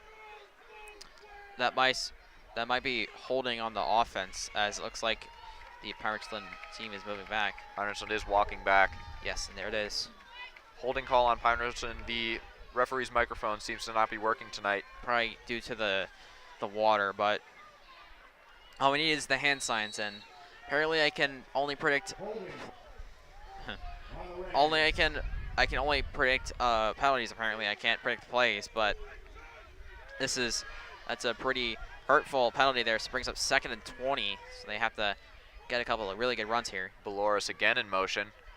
Snap going to be taken by Palmieri, but fumbled, able to pick it back up. Palmieri bouncing it out to the outside, and he tried to make a man miss, but slips, only gaining about 1 yard on the play, and that'll bring up 3rd and very long, 3rd and 19 for the Pine Richland Rams. Yeah, that felt very awkward for Palmieri. He first had that fumbled snap, and then he almost got to the outside there, but he just slipped there and then wasn't able to regain his footing in time to evade that Woodland Hills defender. So I think Rams are definitely going to have to pass for it here as they get up. And there's going to be a penalty on Woodland Hills. It's going to be offsides, and that'll make it a little easier for the Rams. And the referee does signal offsides on Woodland Hills. I think that was number 8, I believe, Devon McClinton. So that's or number 2 rather. That's Cruz McMillan, defensive end for Woodland Hills. So that's gonna 3rd and 15 now. I think Pine Richland's still going to have to go for a pass play here. You got 3 receivers in the top, but Pillar's still in the back. I think might do a pass play fake here and have Palmieri run up the middle. Palmieri going to drop back, and he's going to throw a high pass to Andrew Mellis, and he's just hit right at the line on 3rd down. Going to be taken down. Maybe a gain of 1 on the play after the forward progress, but nothing doing here for the Pine Richland offense on their first drive, as 7 minutes and 50 seconds now here in the 3rd quarter. That was a good stop there for Woodland Hills, making sure they stopped the pass play there. Good attempt there, I would say. That was a little overthrown there. Andrew Mellis had to climb the ladder to that one. I think Woodland Hills was expecting that, and you get your first punt of the half. Joey Perry, we saw him go down with an injury earlier in this game, but seems to be fine now as he punts it away. A nice high spiraling punt. Going to drop right around the 25-yard line of Woodland Hills. Take a nice Pine Richland bounce down to the 20, and it's stopped by Tanner Cunningham right around the 19-yard line is where the referees will spot it. And that will set up Woodland Hills' second drive of the second half. Yeah, so this is going to be interesting. So you already have 7 minutes and 22 seconds left in this 3rd quarter. So about 5 minutes have already gone by. And no scores. So 2 drives. That takes a lot of time off the clock here. Also, I would like to say that is a good play there by Joe Perry, getting that punt off, and that was a good pin there by the Rams. And if they can make a stop here and maybe even get another fumble, might get really good field position like they did. Perry has shown his value as a punter tonight. 3 really nice punts here early in this game. And he got that sack. And it's going to be a handoff to Keys up the middle. And he's going to be taken down right at the line. It actually is not Keys. It's going to be number 22, Ramir Davis, the running back for Woodland Hills. And he's going to get about a gain of 1 or 2 on the play. Referees will spot it at about 2 yards, and that will bring up 2nd and 8 with 7 minutes now left in the 3rd quarter. Max Hecker with the tackle now, and then the clock's going to run now 7 minutes and counting. So every run play and all this time taking off as 20 seconds left on the play clock, that's just going to keep time going, and it's going to limit the amount of plays that can be run by both these teams, because you kind of want to run it here with this rain still coming down torrentously, but that's going to limit the amount of time you get. Cameron Walter going to hand off to Smith going across the line, and Smith is going to pass deep down the field, and it's going to be Tanner Cunningham coming up from behind, but a huge play for Woodland Hills, getting down right around the 35-yard line of Pine Richland. Just some tomfoolery by Woodland Hills early in this second half. 6 minutes and 30 seconds now. William Smith with a pass down the field to number 9, Sincere Rutherford, for a huge gain for Woodland Hills and a first down. Yeah, that was, I think everyone was taken aback by that. They didn't expect any sort of trickery there, and they left him wide open there. But props to Tanner Cunningham to being able to chase them down really quickly there and get Rutherford before he got any closer. So that's a heck of a game there, heck of a gain. It's about a 30-yard reception on that one. Tanner Cunningham, one of the fastest players on this Pine Richland team, able to track down Rutherford deep down the field, but not before a huge gain for Woodland Hills down to, they will spot it at the 35-yard line, where Woodland Hills will start almost as if it's a new set of downs, or almost as if it's a new drive here. Yeah, it's almost like they, if Pine Richland had turned the ball over there, had gone for it and not gotten it, that would basically be where you are, except you just have a little less time now, 6.5 minutes to go now. You can just see how much this time factor is. That's going to probably be important in this next quarter, the 4th quarter, especially when you get down to the last minute. If it's going to be close, that might change the way plays are going to be run. Maybe go for more pass plays. Definitely want to use your timeouts conservatively and well. Cameron Walter going to take the snap and hand off, or he's actually going to keep it and run to the left. Max Heckert in pursuit, and he's going to be taken down. The ball comes out. Pine Richland saying they have it. A dog pile. The referee's trying to organize it. Yeah, Ram Stingley. And Pine Richland gets the ball back after the Cameron Walter fumble. Pine Richland's going to recover right at the 33-yard line, and the second straight turnover for the Woodland Hills Wolverines, as Pine Richland will set up with a new offensive drive. Yeah, that really hurts Woodland Hills there mentally, because they had such a great play there. They moved the ball 30 yards down the field, and then they just gave it that fumble there. And then that hurt them really bad. So that's not something they want to see, I think. That's 2 fumbles on 2 consecutive drives here for the Wolverines. and that has really stopped all momentum that they've had so far. Yeah, I think Pine Richland definitely has to score on here, or it's going to have a back and forth shootout here as we got just over 6 minutes to go. Palmieri going to take the snap and hand off to Pillar up the middle. And nothing doing for Pillar as he just gets back to the line of scrimmage. Lucky to get there as 6 minutes now left in the third quarter of play here. Yeah, it's going to be interesting to see if John Ladon pulls any playbooks or plays out of his playbook here, because Woodland Hills is just stacking the tackle box here with a 4 or 5 man rush, and they've just been able to stop Ethan Pillar, who's usually been able to power through some of these defensive lines. But he's really been unsuccessful in this second half so far, so I'm interested to see if they do anything different. The Woodland Hills crowd seems to be much larger than the Pine Richland crowd here, as the defensive chants have really picked up here in the second half. Palmieri's going to take the snap with a quick QB power out to the right side, makes one man miss, and Palmieri's got a huge lane down the right side. That's not going to do anything. No Woodland Hills tackler is able to get him, but there is going to be a holding on Pine Richland. Yeah. That play will not count. It will not count. Unfortunate. You can see already they just kind of knew. You could just feel the energy just not ramping up as he ran down the field. A good run, but unfortunately that'll be taken back, and that'll be erased. An unfortunate holding penalty from Pine Richland after a huge run from Palmieri. We saw about a 70-yard touchdown from him last week against Penn Trafford, and another one there just unfortunately taken back by the holding. And as much as we've said the rain is a factor tonight, the wind has also been a huge factor. It's been really unpredictable though. Sometimes it's on, sometimes it's off. Right now the wind gusting, the rain coming almost sideways, and we'll see how that affects the Pine Richland offense. And that's a really hurtful penalty there, because you had a touchdown right in your hands, but that holding penalty, that was just so obvious. Sermonera in motion. It's going to be another QB power to Palmieri, and he's going to take up the middle, able to work through the defensive line of Woodland Hills and get a first down for Pine Richland down to the 46-yard line. Nice little bit of redemption there for the Rams offensive line there, getting the first down after the unfortunate missed touchdown there off the penalty, as we get 5 minutes now to go as the clock will continue to run here. This game has gone very quickly due to all the run plays that have been happening, just a running clock almost throughout this whole game. Palmieri going to set up with Pillar to his left. Alex Sermonera, the tight end, lined up to the right side, now motioning to the left of the offensive line. And it's going to be another power by Palmieri up the middle, and he's going to be taken down just a couple yards past the line of scrimmage, maybe a gain of 2 for Palmieri, bringing up second down and 8.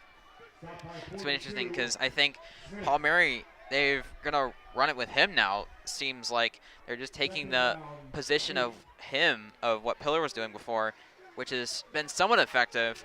If Palmieri can find those holes and get through that the offensive line can do, then it works.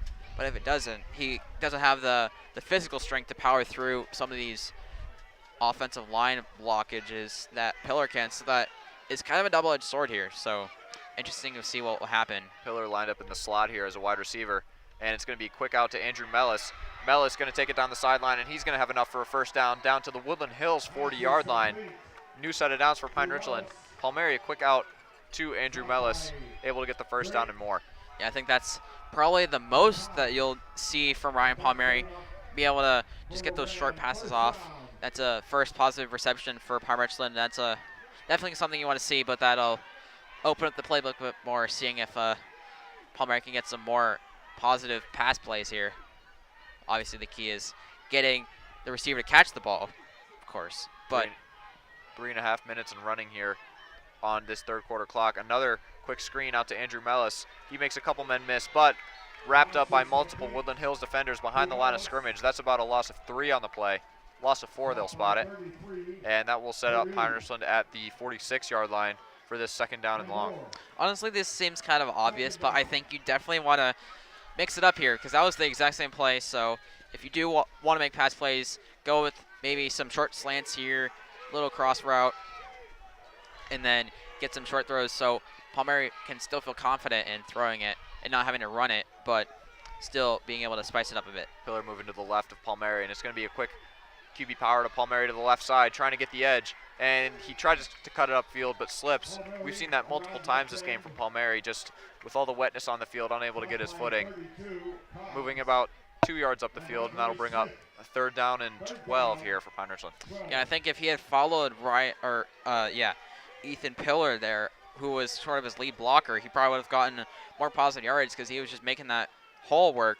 But he tried to dive into the inside, and that did not work for him. Pine Richland with the same formation, just flipped to the other side of the field.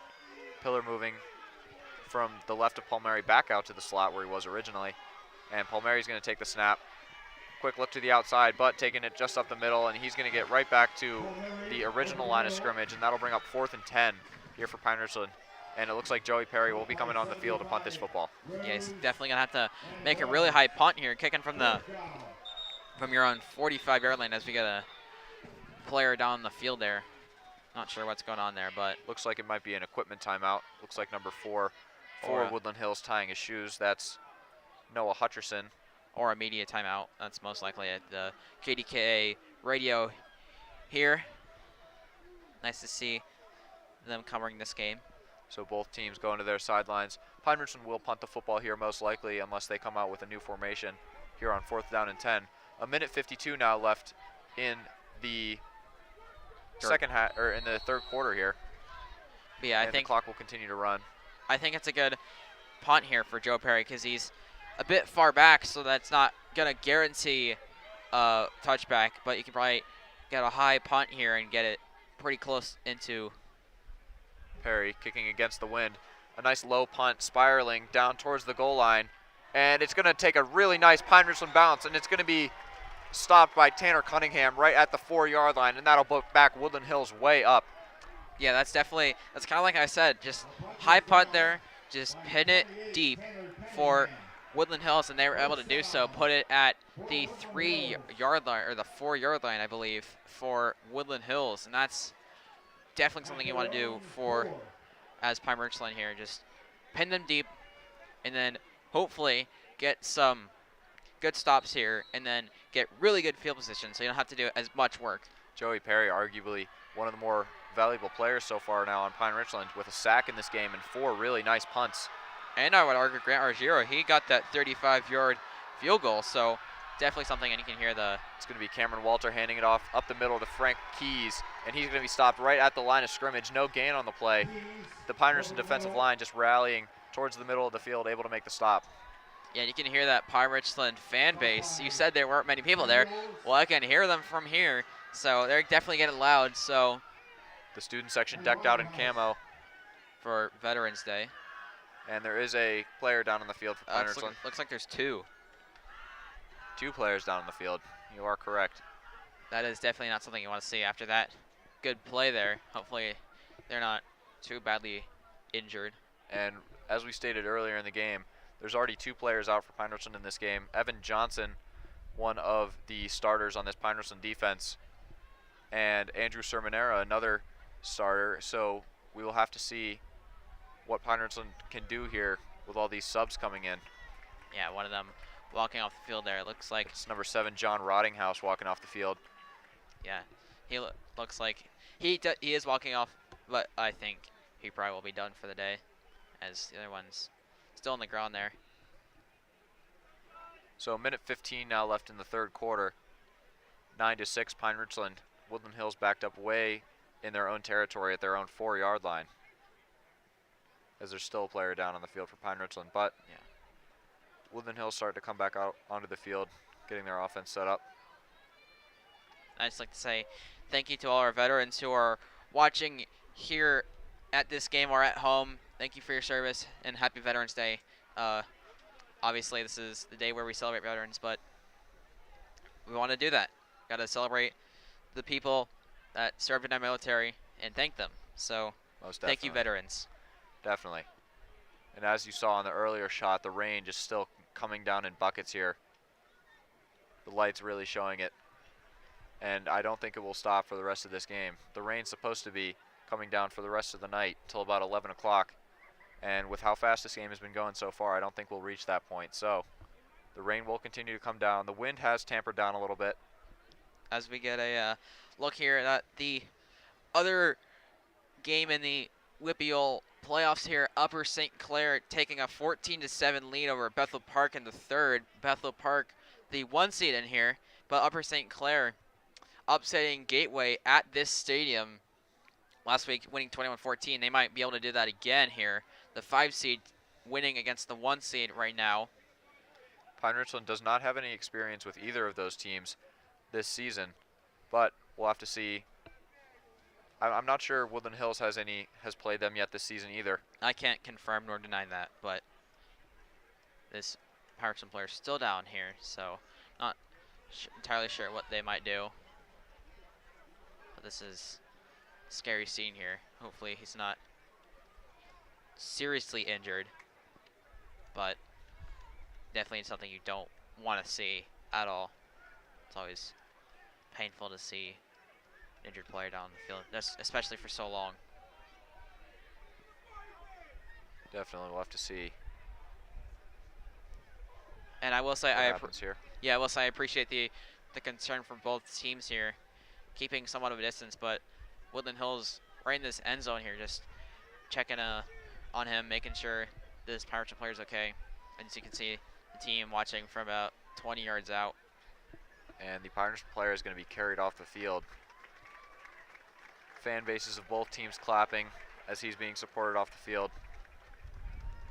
As it looks like that's number 34, Aiden Hazley for the Rams there. Starter on the defensive line for Pine Richland. Yeah, the 6'1", 215 pounds for the senior, and that does not look great. He's still being carried off, so I think we all hope that he's going to be okay. But Woodland Hills setting up on their own 4-yard line here. It's going to be a handoff to the right side for Frank Keys. He breaks through the initial offensive line. It's going to be another fumble recovered by Pine Richland, the 3rd fumble in 3 drives for Woodland Hills. And Pine Richland will set up on the 17-yard line. There's a flag on the play. It's going to be holding on Woodland Hills, so it will not matter. And it's Eli Wentz now down on the field for Pine Richland. And it looks like a Pine Richland, oh, are you kidding me? Now a Pine Richland player is down on the field here. That's Eli Wentz. But Pine Richland does get the fumble recovery.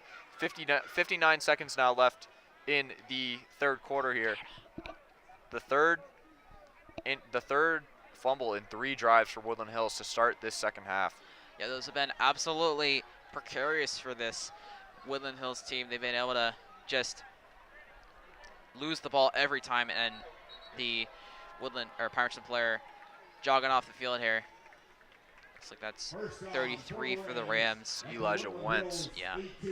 But Pine Richland will set up with great field position here on 1st down as Palmieri and Pillar will come back out onto the field. Palmieri having a nice game so far, Pillar as well. But not much scoring so far on the board. We didn't expect it with all this rain coming down. But yeah, these turnovers have been absolutely horrible for Woodland Hills, and Pine Richland, they'll take it. Palmieri takes the snap, and he's going to be stopped right around the line of scrimmage, still fighting, but unable to do much with it. Right around the line of scrimmage, maybe a loss of 1 on the play. Yeah, I think at this point you're just going to want to take as much time off the clock as you can. 42 seconds to go in this 3rd quarter. So you just want to take as much time off the clock as you can. You're not in too much of a rush. You're inside the red zone, the Suprema's Pizzeria Red Hot Red Sauce red zone. But the Woodland Hills defensive line has done a really nice job of corralling both Pillar and Palmieri, better than most teams have done so far this season. I would agree, yeah. Mostly Pillar. He's been able to, not really able to plow through some of these defenses. 7 men in the box for Woodland Hills as Sermonera goes across the screen in motion.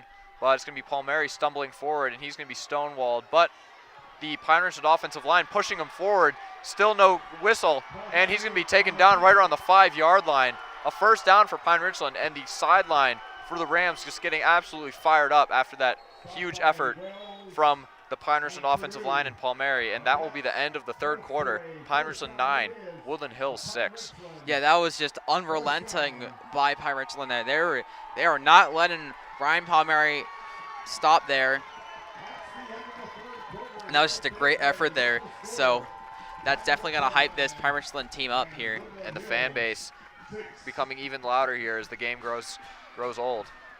Pine Ridgeland, as we said, up 9-6 here on Woodland Hills, but they're in prime scoring range. First down and 5 from the 5-yard line is where the referees will spot it on the opposite end zone here. Pine Ridgeland will be going with the wind going into the end zone, so maybe a little bit easier running for Palmieri and Pillar. Yeah, it should be interesting to see what happens here.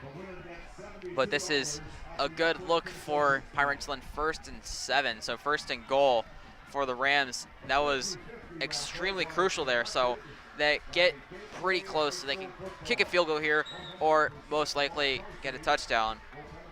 At least that is the hope. So, but I will say there has been some tomfoolery on both sides here. Most likely, or most from Woodland Hills giving up 3 fumbles on each of their different drives. So those have been very crucial for Pine Ridgeland. Now, as you can see, they're inside the 10-yard line, 1st and goal here from the 7. Palmieri looking to his sideline. The referee's yet to put the ball down on the ground, but it will be spotted at the 5-yard line of Woodland Hills. As I said earlier, Pine Ridgeland going with the wind, rather, as Palmieri gets ready to take the snap here with Pillar to his left. That'll be nice for Grant Argier, the kicker. And it's going to be a power up the middle. Palmieri, touchdown, completely untouched as he makes his way into the end zone. And that will make it 15-6 here for Pine Ridgeland. That's a good sign for Pine Ridgeland as we get the 3rd light show of the day here at this Gateway Stadium.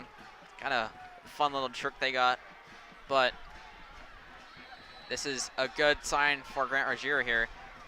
And it seems like Argiro will come out to kick. He missed his first extra point attempt, but hit a 35-yarder, and this one will be no good from Grant Argiro. He's 0 for 2 so far in this game on extra point attempts, hit a 35-yard field goal late in the first half, but just unable to convert those extra points. You know, it's kind of funny because you'd expect the extra points to be so easy, and they are. I mean, I'm not a kicker, but they're so repetitive, and it's just been the opposite. You'd expect to have a 35-yard field goal that's in a wet ball. You're probably going against the wind. It's rainy, pressure's on you, and you get that. So the game, but you don't get the extra points. It's just kind of funny. Even after the missed extra point, it will still be 15-6, a 2-score game here with just at the start of the 4th quarter.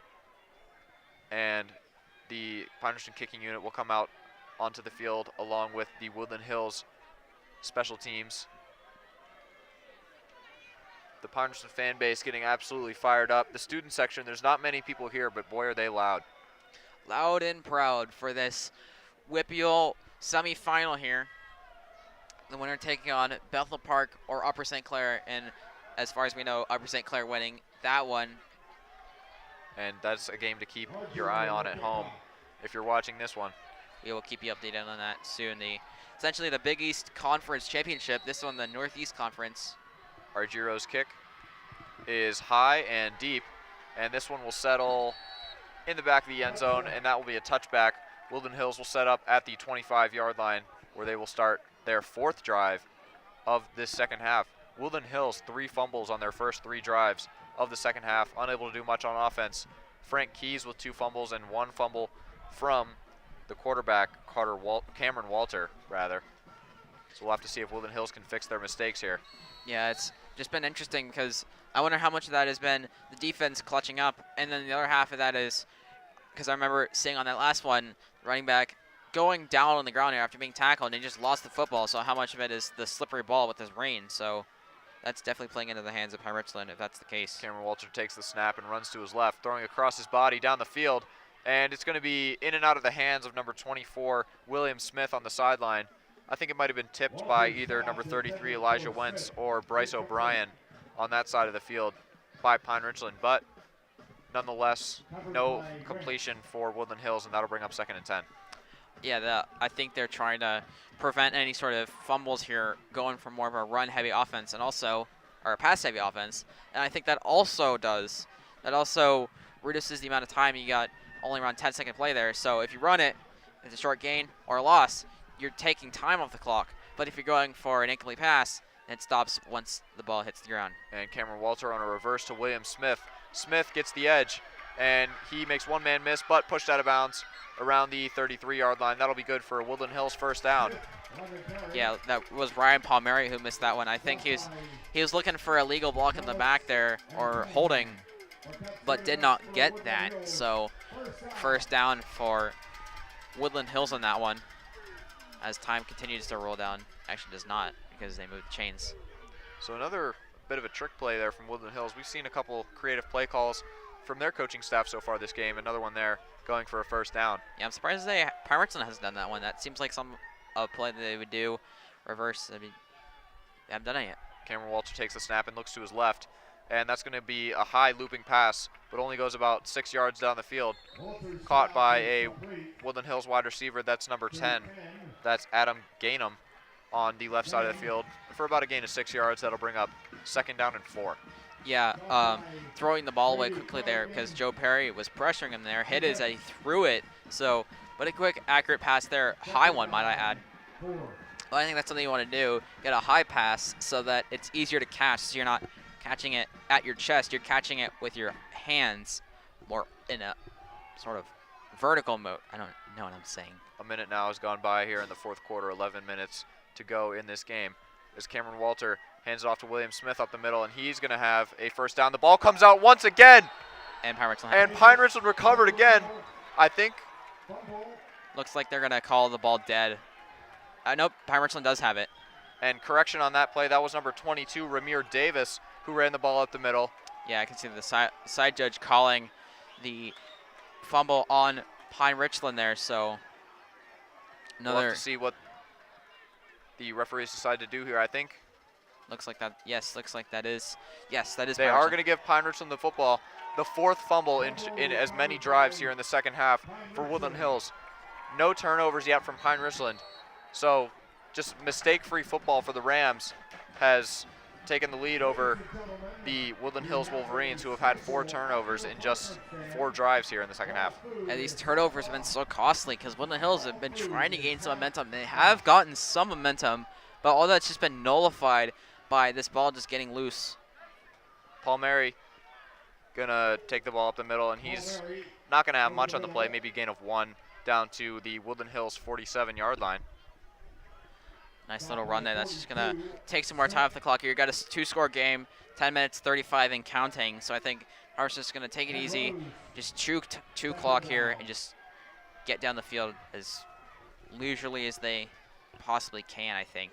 And as we see here, Pine Richland quick to the line, but looking over to their sideline for some hand signals as Palmieri takes the snap, and it's just going to be a quick QB power to the left. Palmieri cutting it up the middle, making a couple men miss, but taken down right around the 43-yard line or so, and that'll bring up third down and 4 here for Pine Richland as we reach the 10-minute mark here in this fourth quarter of play. That was a nice cut in there by Palmieri because it looked like he was running to the outside there, but he saw the hole and just cut right in there, and I don't think Woodland Hills were expecting that, so got a nice gain on that one. Pillar in motion to the right side of Palmieri. Looks like some players on Woodland Hills almost jumped, but that would not be the case. Palmieri goes for that hard count on just about every play.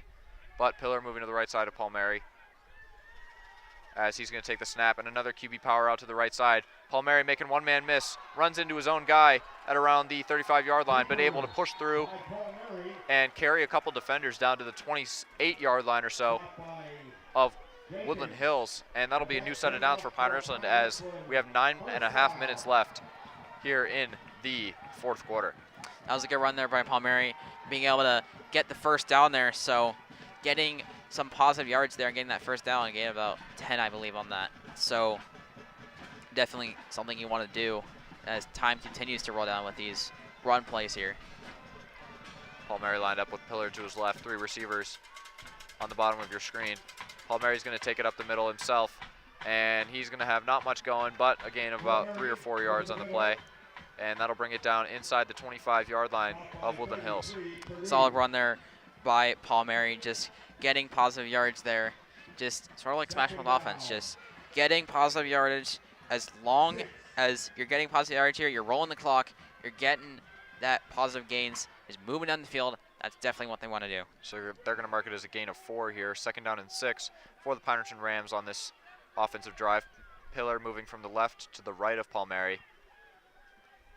And it's going to be Brad Gelly in motion across the line. Palmieri going to take another power up the middle, and he's going to be dragged down by a Woodland Hills defensive tackle. That's number 75, Maywan Rose, on the tackle. So that is going to bring up third down and about 2, I believe. So nice run there, Palmieri.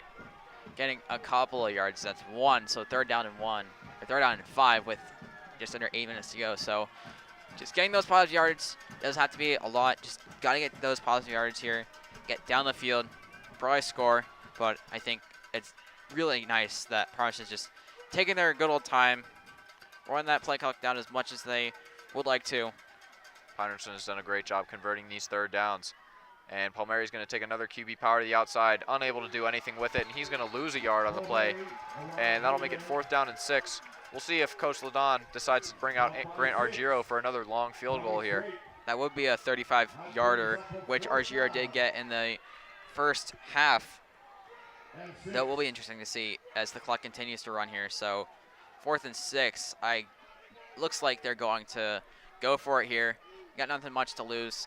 You're up 2 scores. You're inside your 30-yard line. You're 25 actually. So why not? And the Rams, saying they're in no man's land, deciding to go for it here.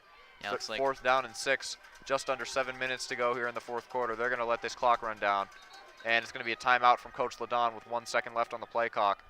And we'd like to take this time to thank our sponsor, Supremos Pizzeria. Supremos Pizzeria has 2 locations, one in Evans City and a new location on Route 228 next to the Adams Township Fire Department. Supremos Pizzeria is hiring, and you can apply online at supremospizzeria.com.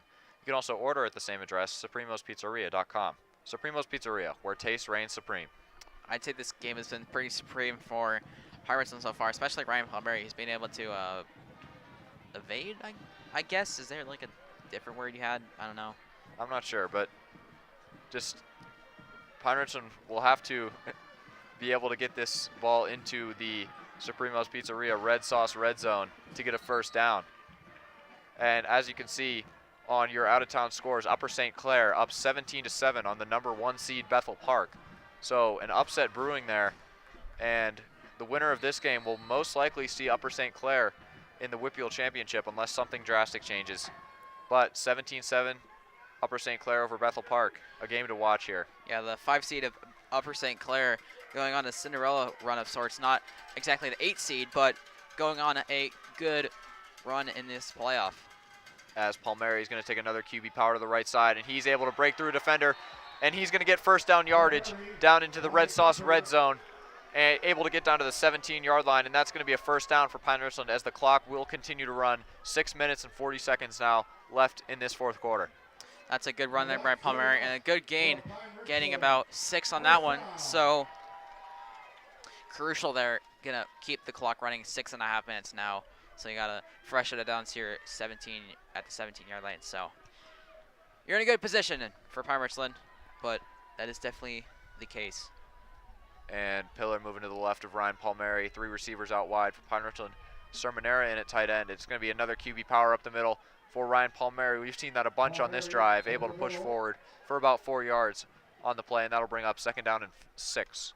Yeah, I've seen a lot of these QB runs up the middle here by Ryan Palmieri, and I think Woodland Hills, they've been kind of ineffective in it. They've been able to limit Palmieri to only 1 or 2 yards, 3 or 4 maybe. But that's happening every play, so you're getting about 3 downs for every 10 yards or so. So that's going to take a significant amount of time with the clock here. And then you can score, get up 3 scores. That puts Woodland Hills in a precarious situation. That's your SAT word of the day, kids. Palmieri lined up again with Pillar to his right. Sermonera in at tight end. And it's going to be another QB power up the middle. Palmieri unable to do much with it, maybe getting a yard on the play. 5 minutes and 20 seconds now left on the clock as Pine Richland will continue to run this clock down. They don't want to give Woodland Hills any time to work here. Yeah, and there's about 30 seconds per every play. They're just going to wait. So about every 2 plays, you're wasting a minute or so. So that's very useful for the Rams, just taking their speed all the time. They got space in the red zone. They can kick a field goal if it comes to it, but probably need to convert here on this 3rd down, so we shall see, though. Sermonera in motion across the line, and it's going to be another power by Palmieri up the middle. trying to fight for it, but able to get to the 10-yard line. Not enough for a first down. So 4th and 2 now for Pine Richland. It's going to be interesting to see what they do. They might, what I think they're going to do is probably bring out the kicking field. Actually, never mind. Yeah, it's going to be a timeout charged to Woodland Hills, their first of the half. And with 4 minutes and 40 seconds now left on the clock, Yeah, using their timeouts to maybe get a little bit of clock to work with here late into this game. Yeah, what I was going to say was I think Pine Richland was going to set up the field goal unit, try to pull any Woodland Hills players off sides, and then if not, just take the timeout. You run the clock down, and then you just kick the field goal then. But that was not the case here, so Woodland Hills going to take the timeout before a play will be called, and it looks like they will be going for it here. 4th down and 4 here for Pine Richland. Grant Argiro staying on the sideline, no field goal attempt here, but it is going to be Palmieri and Pillar again lined up in the backfield. We've seen the QB power. Actually, Pillar is going to be lined up in the slot on this play. We've seen the QB power multiple times on this drive, really to no avail, but Probably going to be a pass. Okay, so it's going to be a false start, it looks like. Or another timeout. it's going to be a timeout charge to Pine Richland. That's going to be their second timeout of the half. And that might be just a decision for Coach Ladon to maybe bring out the field goal unit here. Yeah. Maybe trying to just draw the Woodland Hills Wolverines off sides. Unable to do so. Maybe they're on set there. I think someone was not ready, but I can't be sure, so we shall see now. So if Pine Richland gets the field goal here, that's a 18-6 lead. So you're up 2 touchdowns, negating 2 extra points missed. So Grant Argiro staying on the sideline. No sign of him coming out onto the field yet during this timeout. and that seems to be the case. So And the offense will come back out onto the field.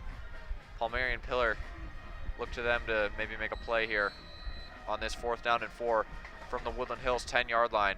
Either way, Woodland Hills is going to be backed up inside their 10-yard line unless something drastic happens. But Palmieri alone in the backfield, Pillar lined up in the slot, and Pillar's going to motion across the line. but yeah, this is definitely doable for Pine Richland. QB power again, right side for Palmieri, pushing his offensive lineman forward, and Palmieri's going to fight down to the 2-yard line of Woodland Hills. That's going to be great, good enough for a first down for Pine Richland. First down and goal now for Pine Richland after the big run by Palmieri.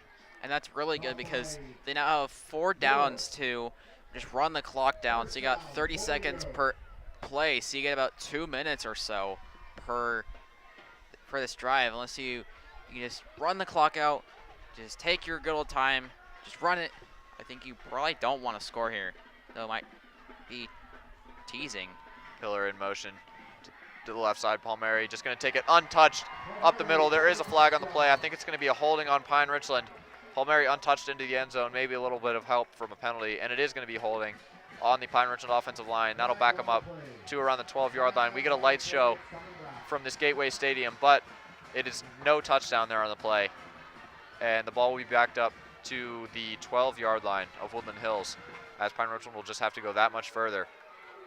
They're actually going to back it up all the way to the 14-yard line.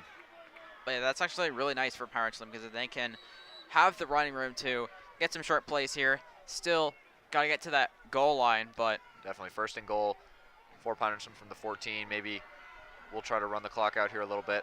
yeah, they have the ability to with just running it with Palmieri as they've been able to do before. Palmieri up the middle. He's going to try to bounce it out to the outside, but wrapped up by a Woodland Hills defender. That's going to be Justin Purdue. number 33, right? Justin Purdue on the tackle behind the line on Palmieri, and that's going to back him up all the way to the 16-yard line. But the clock will continue to run. 3 minutes and 50 seconds now left on the clock here in this game. Yeah, I think that's been the key here. It's just even if you have a negative play there, by the way, great play by Purdue, you're still taking time off the clock. So you can just do that, just check the play, probably the same one as before, but just short runs. Palmieri's been the only offense so far in this drive, just QB runs up the middle. Been all Palmieri. And it's going to be Palmieri again up the middle, dragging a couple defenders, getting down past the 10-yard line, going to spot him right around the 7-yard line, and that will be a gain of about 9 yards on the play, and that'll bring up 3rd and goal here from the 7-yard line. Good run there by Palmieri, making it a bit more manageable compared to the 14 or so yards that it was before. So definitely now 4-down territory. You can get about 1 or 2 on this one and then get in on the 4th down, either that or just get in on this play. The rain seems to be slowing down just a little bit. Don't get me wrong, it's still coming down hard, but not as hard as it was earlier in this game. Yeah, it does feel a little bit slower now. Seems to be letting up a bit. Sermonera moving across the line. It's going to be a run outside for Palmieri. He's going to be untouched, going up the middle. No flags on the play as Palmieri is able to scramble into the end zone, extricating himself from the Woodland Hills defense as he's able to score, putting Pine Richland up by 3 scores here with 2.5 minutes now left in the 4th quarter. You get that light show for real, guys. That was a great play, great drive, and another good score there by Pine Richland, putting them up 21-6. So that looks like an actual reasonable score. And some of the Woodland Hills fans below us starting to get out of the stadium. Yeah, they know it's just about over. Although we did see a little bit of an emergency last week against Penn Trafford. Penn Trafford was able to recover an onside kick, rather, yeah, against Pine Richland. After the touchdown, but in no way that's going to be the same here, hopefully. Because you only got 2.5 minutes to go, and you're down 2 scores, so. Pine Richland going for the 2-point conversion. It's going to be handoff up the middle to Pillar. Pillar is going to fight forward, and he's going to get in the end zone, and that'll make it 23-6 here. Pine Richland, again, 2.5 minutes now left in this game. And Pine Richland just going up big here in the second half. And it's really been all about the turnovers for Woodland Hills. Just sloppy football here in the second half for the Wolverines, unable to do much on offense. Yeah, it's been a kind of a sloppy game. You know, the rain's been not the greatest, I think, for football. Not a bit unusual, I'd say, especially with so much has been coming down. Not as much now, but been a very important factor here, and Pine Richland been able to play off that significantly well because of how well they run the football. So, and Pillar able to get in the end zone for the first time, or the second time tonight. The first time being a touchdown early in the first quarter. This time being a 2-point conversion, bringing this game to 23-6.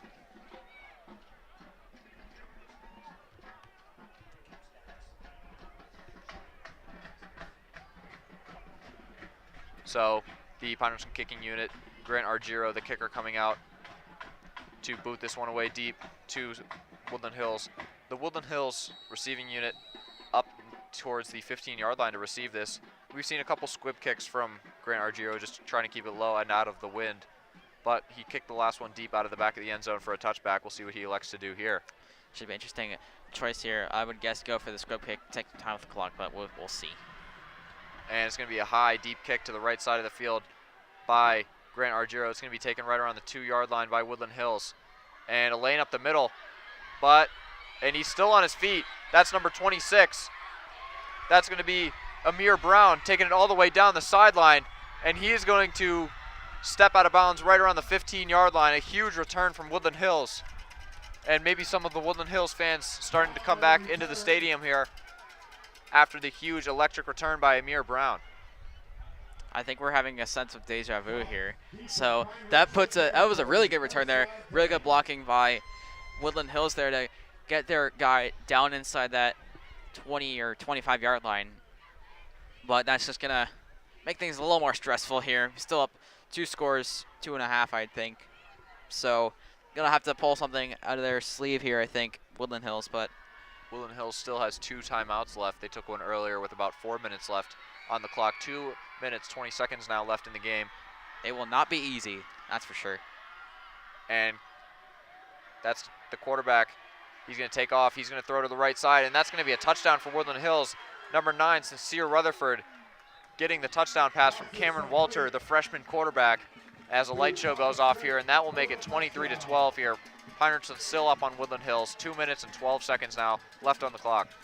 That's just going to make things a little bit more interesting because that puts it at a 12 or 11-point game right now. So still 2 scores, but you gotta get another touchdown and then a 2-point conversion if you miss this extra point, and then a field goal. So that field goal could be very interesting and see how that plays out at the end. So a quick strike from Woodland Hills here. The last Pine Richland drive ending with about 2 minutes and 30 seconds on the clock. Yeah, looks like they're going to go for 2 here. And it's going to be a pass into the end zone, and it's going to be pass interference on Pine Richland. Andrew Mellis seems to be the culprit on that play. I think Cameron Walter just throwing into traffic there, hoping for a pass interference, and he gets it.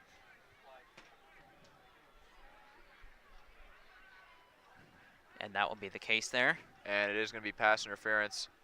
A redo down here for Woodland Hills on the 2-point conversion. I think Andrew Mellis was the culprit of that penalty. Just in a bit of traffic there, not much that he could do.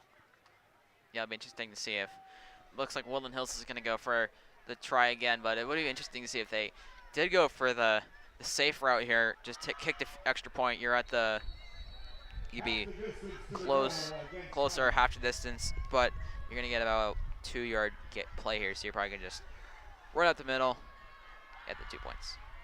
Cameron Walter going to be taken down.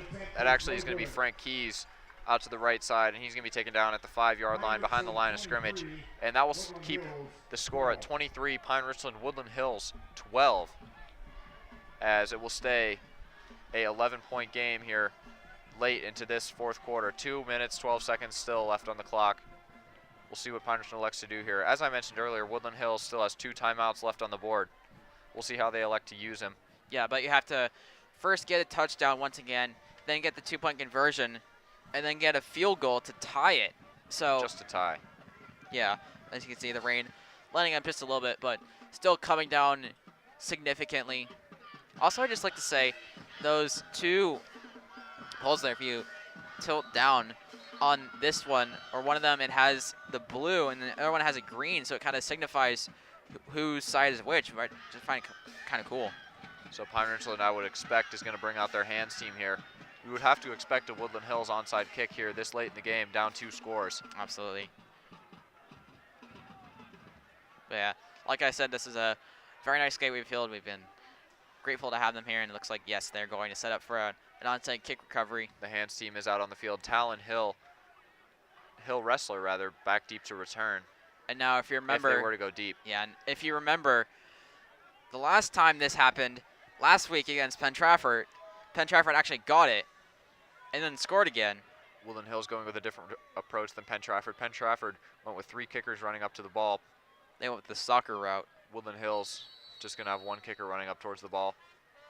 And it's going to be an onside kick out to the right side. Bobbled by Pine Richland. Looks like Woodland Hills is going to have that one. It's going to be what we can see at the bottom of the scrum here. Referees trying to organize everything. Brady Kerrigan was the player who initially got hands on the ball. See a couple of Woodland Hills players signaling, but both sides are. No call from the referees yet, and it's going to be Woodland Hills football with 2 minutes and 9 seconds now left on the clock. And that's 2 weeks in a row. Oh, they're still fighting for the ball.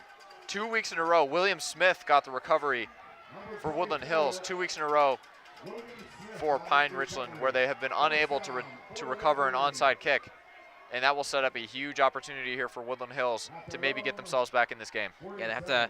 This is a must-score situation here. They have to score and then get the 2-point conversion. Obviously, they weren't able to do it the last time, but that gives Woodland Hills really good field position. As you can see, Upper St. Clair winning against Bethel Park. So that game is finished. So whoever wins that will take on Upper St. Clair next Saturday, November 19th at Norwin at 7 p.m. for the WPIAL 5A championships. So we know who will be playing the opponent in this game.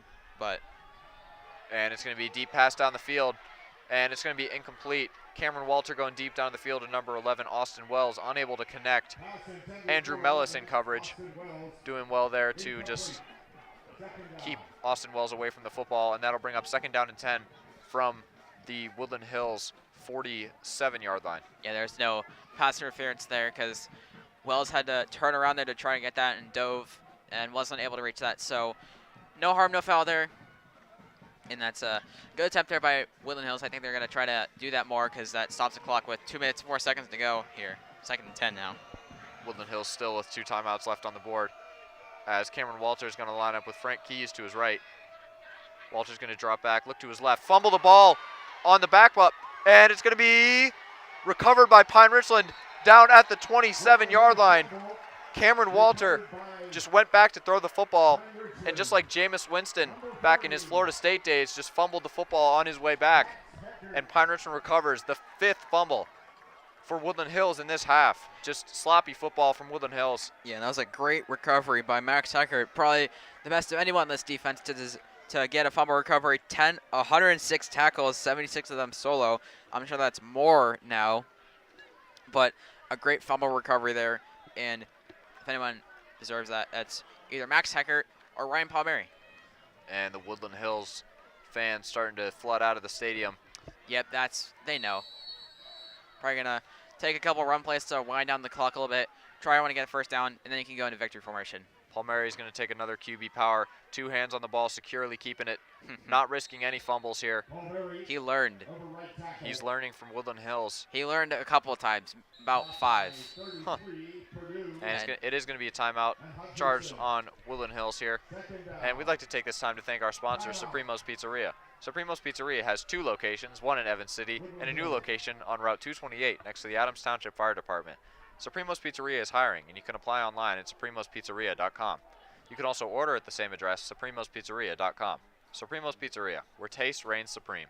This has been a pretty supreme second half for Richland, not able to shut the Wolverines out like they did 3 weeks ago, winning 35-21, but that should be a pretty good closer for this game. So Pine Richland will set up on offense here. Minute 43 now left on the clock. Palmieri setting up with Ethan Pillar to his left. And it's going to be a handoff with the middle. Pillar, nothing doing for him.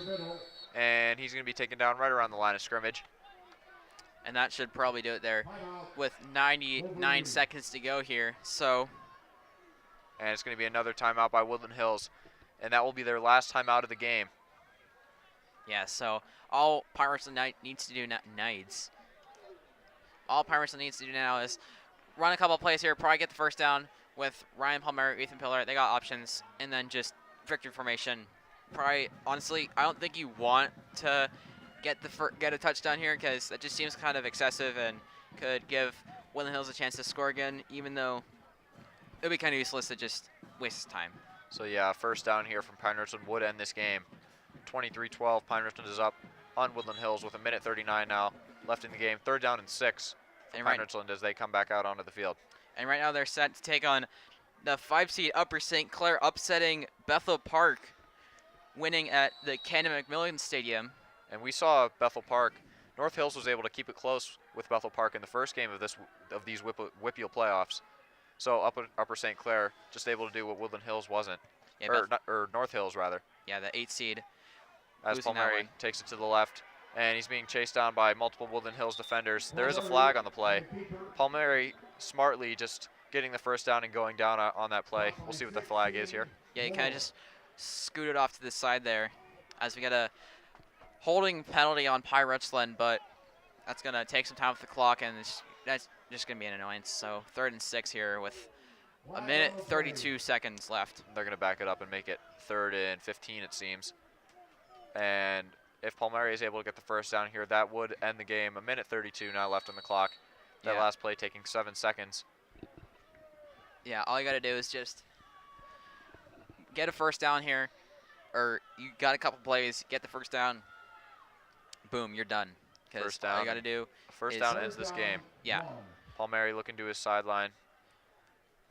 And even then, if you do get a run here, because obviously they will, you're still taking time off the clock, but it looks like Palmer's going to take a timeout here. Yeah, so Coach Ladon does decide to take a timeout, maybe just to regroup with his players, make sure no fumbles or any sort of turnover here on this next play. I think they've learned. They learned the first time, the second, the third, the fourth, and the 5th. And as we said earlier, Woodland Hills just unable to do much on offense due to all the turnovers that they've had. Fumbles by 3 separate players on the Woodland Hills offense here in this second half. Pine Richland defense doing a great job to stop them, but it's really been just mistakes by the Woodland Hills offense that have kind of drove them down here in the second half. Yeah, this could have been much closer with that rain, that slippery ball. That messed them up, and that did them that did them in. So And as you can see the rain. Yeah, as my partner was about to say, the rain still coming down here at Gateway Stadium, and it will not stop tonight. At least not anytime soon. Not for another couple hours. So the Pine Richland offense Here in Monroeville. coming back out onto the field, hoping to end this game here quickly. Palmieri lining up with Pillar to his left. 8 men in the box here for Woodland Hills, and it's going to be just a quick QB power up the middle for Palmieri. He has a lane to run, and he is going to get first down yardage, and that will just about end the game. Palmieri able to stay in bounds, so the clock, well, maybe not. Maybe they're going to call him out of bounds. Nope, they are going to say that the clock will continue to run, and that will just about be the game. It's going to be victory formation for Pine Richland. The Pine Richland faithful getting loud here at Gateway Stadium, and Pine Richland will move on to the WPIAL 5A championships to take on Upper St. Clair next week at Norwin. This was well played by both teams, but Pine Richland with that run-heavy offense just able to pull through here and take the win as we have just over a minute to go now. So 48 seconds now as Palmieri takes a knee, and they will only need to run one more play. 42 seconds now, 38 seconds on the play clock, so they will have to take one more play. They can probably take a knee about now and then end end the game. Yeah. But the Pine Richland sideline getting hyped for this victory, and they will move on to the WPIAL 5A playoffs, or WPIAL 5A championship rather. 20 seconds and counting as both teams will start to line up and walk out onto the field. This game is over. Pine Richland winning against Woodland Hills 23-12 here, and it was really just a game of turnovers. That was the main factor, I think. 5 turnovers for Woodland Hills. That was just so ruining for them. And Pine Richland was able to capitalize on that, be able to take some time off the clock, but they managed to score, take that 23-12 lead, and take that win. Yeah, and the clock has officially hit 0 here at Gateway Stadium, and that means Pine Richland will be moving on to play Upper St. Clair, who just upset Bethel Park at Cannon McMillan. So a really exciting game here for Pine Richland and the Rams. It's just great to see this team who started out the year kind of rough, but they've gone on a 8-game win streak to end the season, and hopefully they can make that 9 going and playing against Upper St. Clair next week. Yes, that is very great to see. This Pine Richland team has definitely bounced back from the not so great start they had in the beginning of the season. They've been able to keep the ball rolling for most of the season, as they've been able to do. So great job to you guys all, and hopefully we'll see you next week at Norwin. Definitely. Next Saturday. Definitely. We'll hope to see you there, and we'd like to thank all our veterans who may be watching tonight. Thank you for your service on this Veterans Day. Just absolutely incredible from you guys for everything that you do. I'm sorry. But as we said, thank you very much for tuning in here with PRTV. Pine Richland beating Woodland Hills for the second time this season, beating them 23-12 here in the WPIAL semifinals. That means they take the lead of the series 3-2. Definitely. And good night to everyone watching, and we'll hope to see you again next week. Roll Rams. We'd like you to stick around too for a trophy presentation that will be happening after the game if you'd like to stick around. I would. And I definitely will too. But yeah, that's a nice view here in this nice stadium. Thanks for having us here at Gateway. It's been really fun. Been not the greatest weather, but either way, it's been really fun. Nice to see all the different tricks you have up your sleeve with the stadium. Nice view here. And definitely, and you can definitely stick around here for the trophy presentation. But as for me and my partner, we are going to sign off here. Again, thank you very much for joining us here in this game, and we'd like to see you next week as Pine Richland takes on Upper St. Clair at Norwin Stadium. Have a great night. Roll Rams.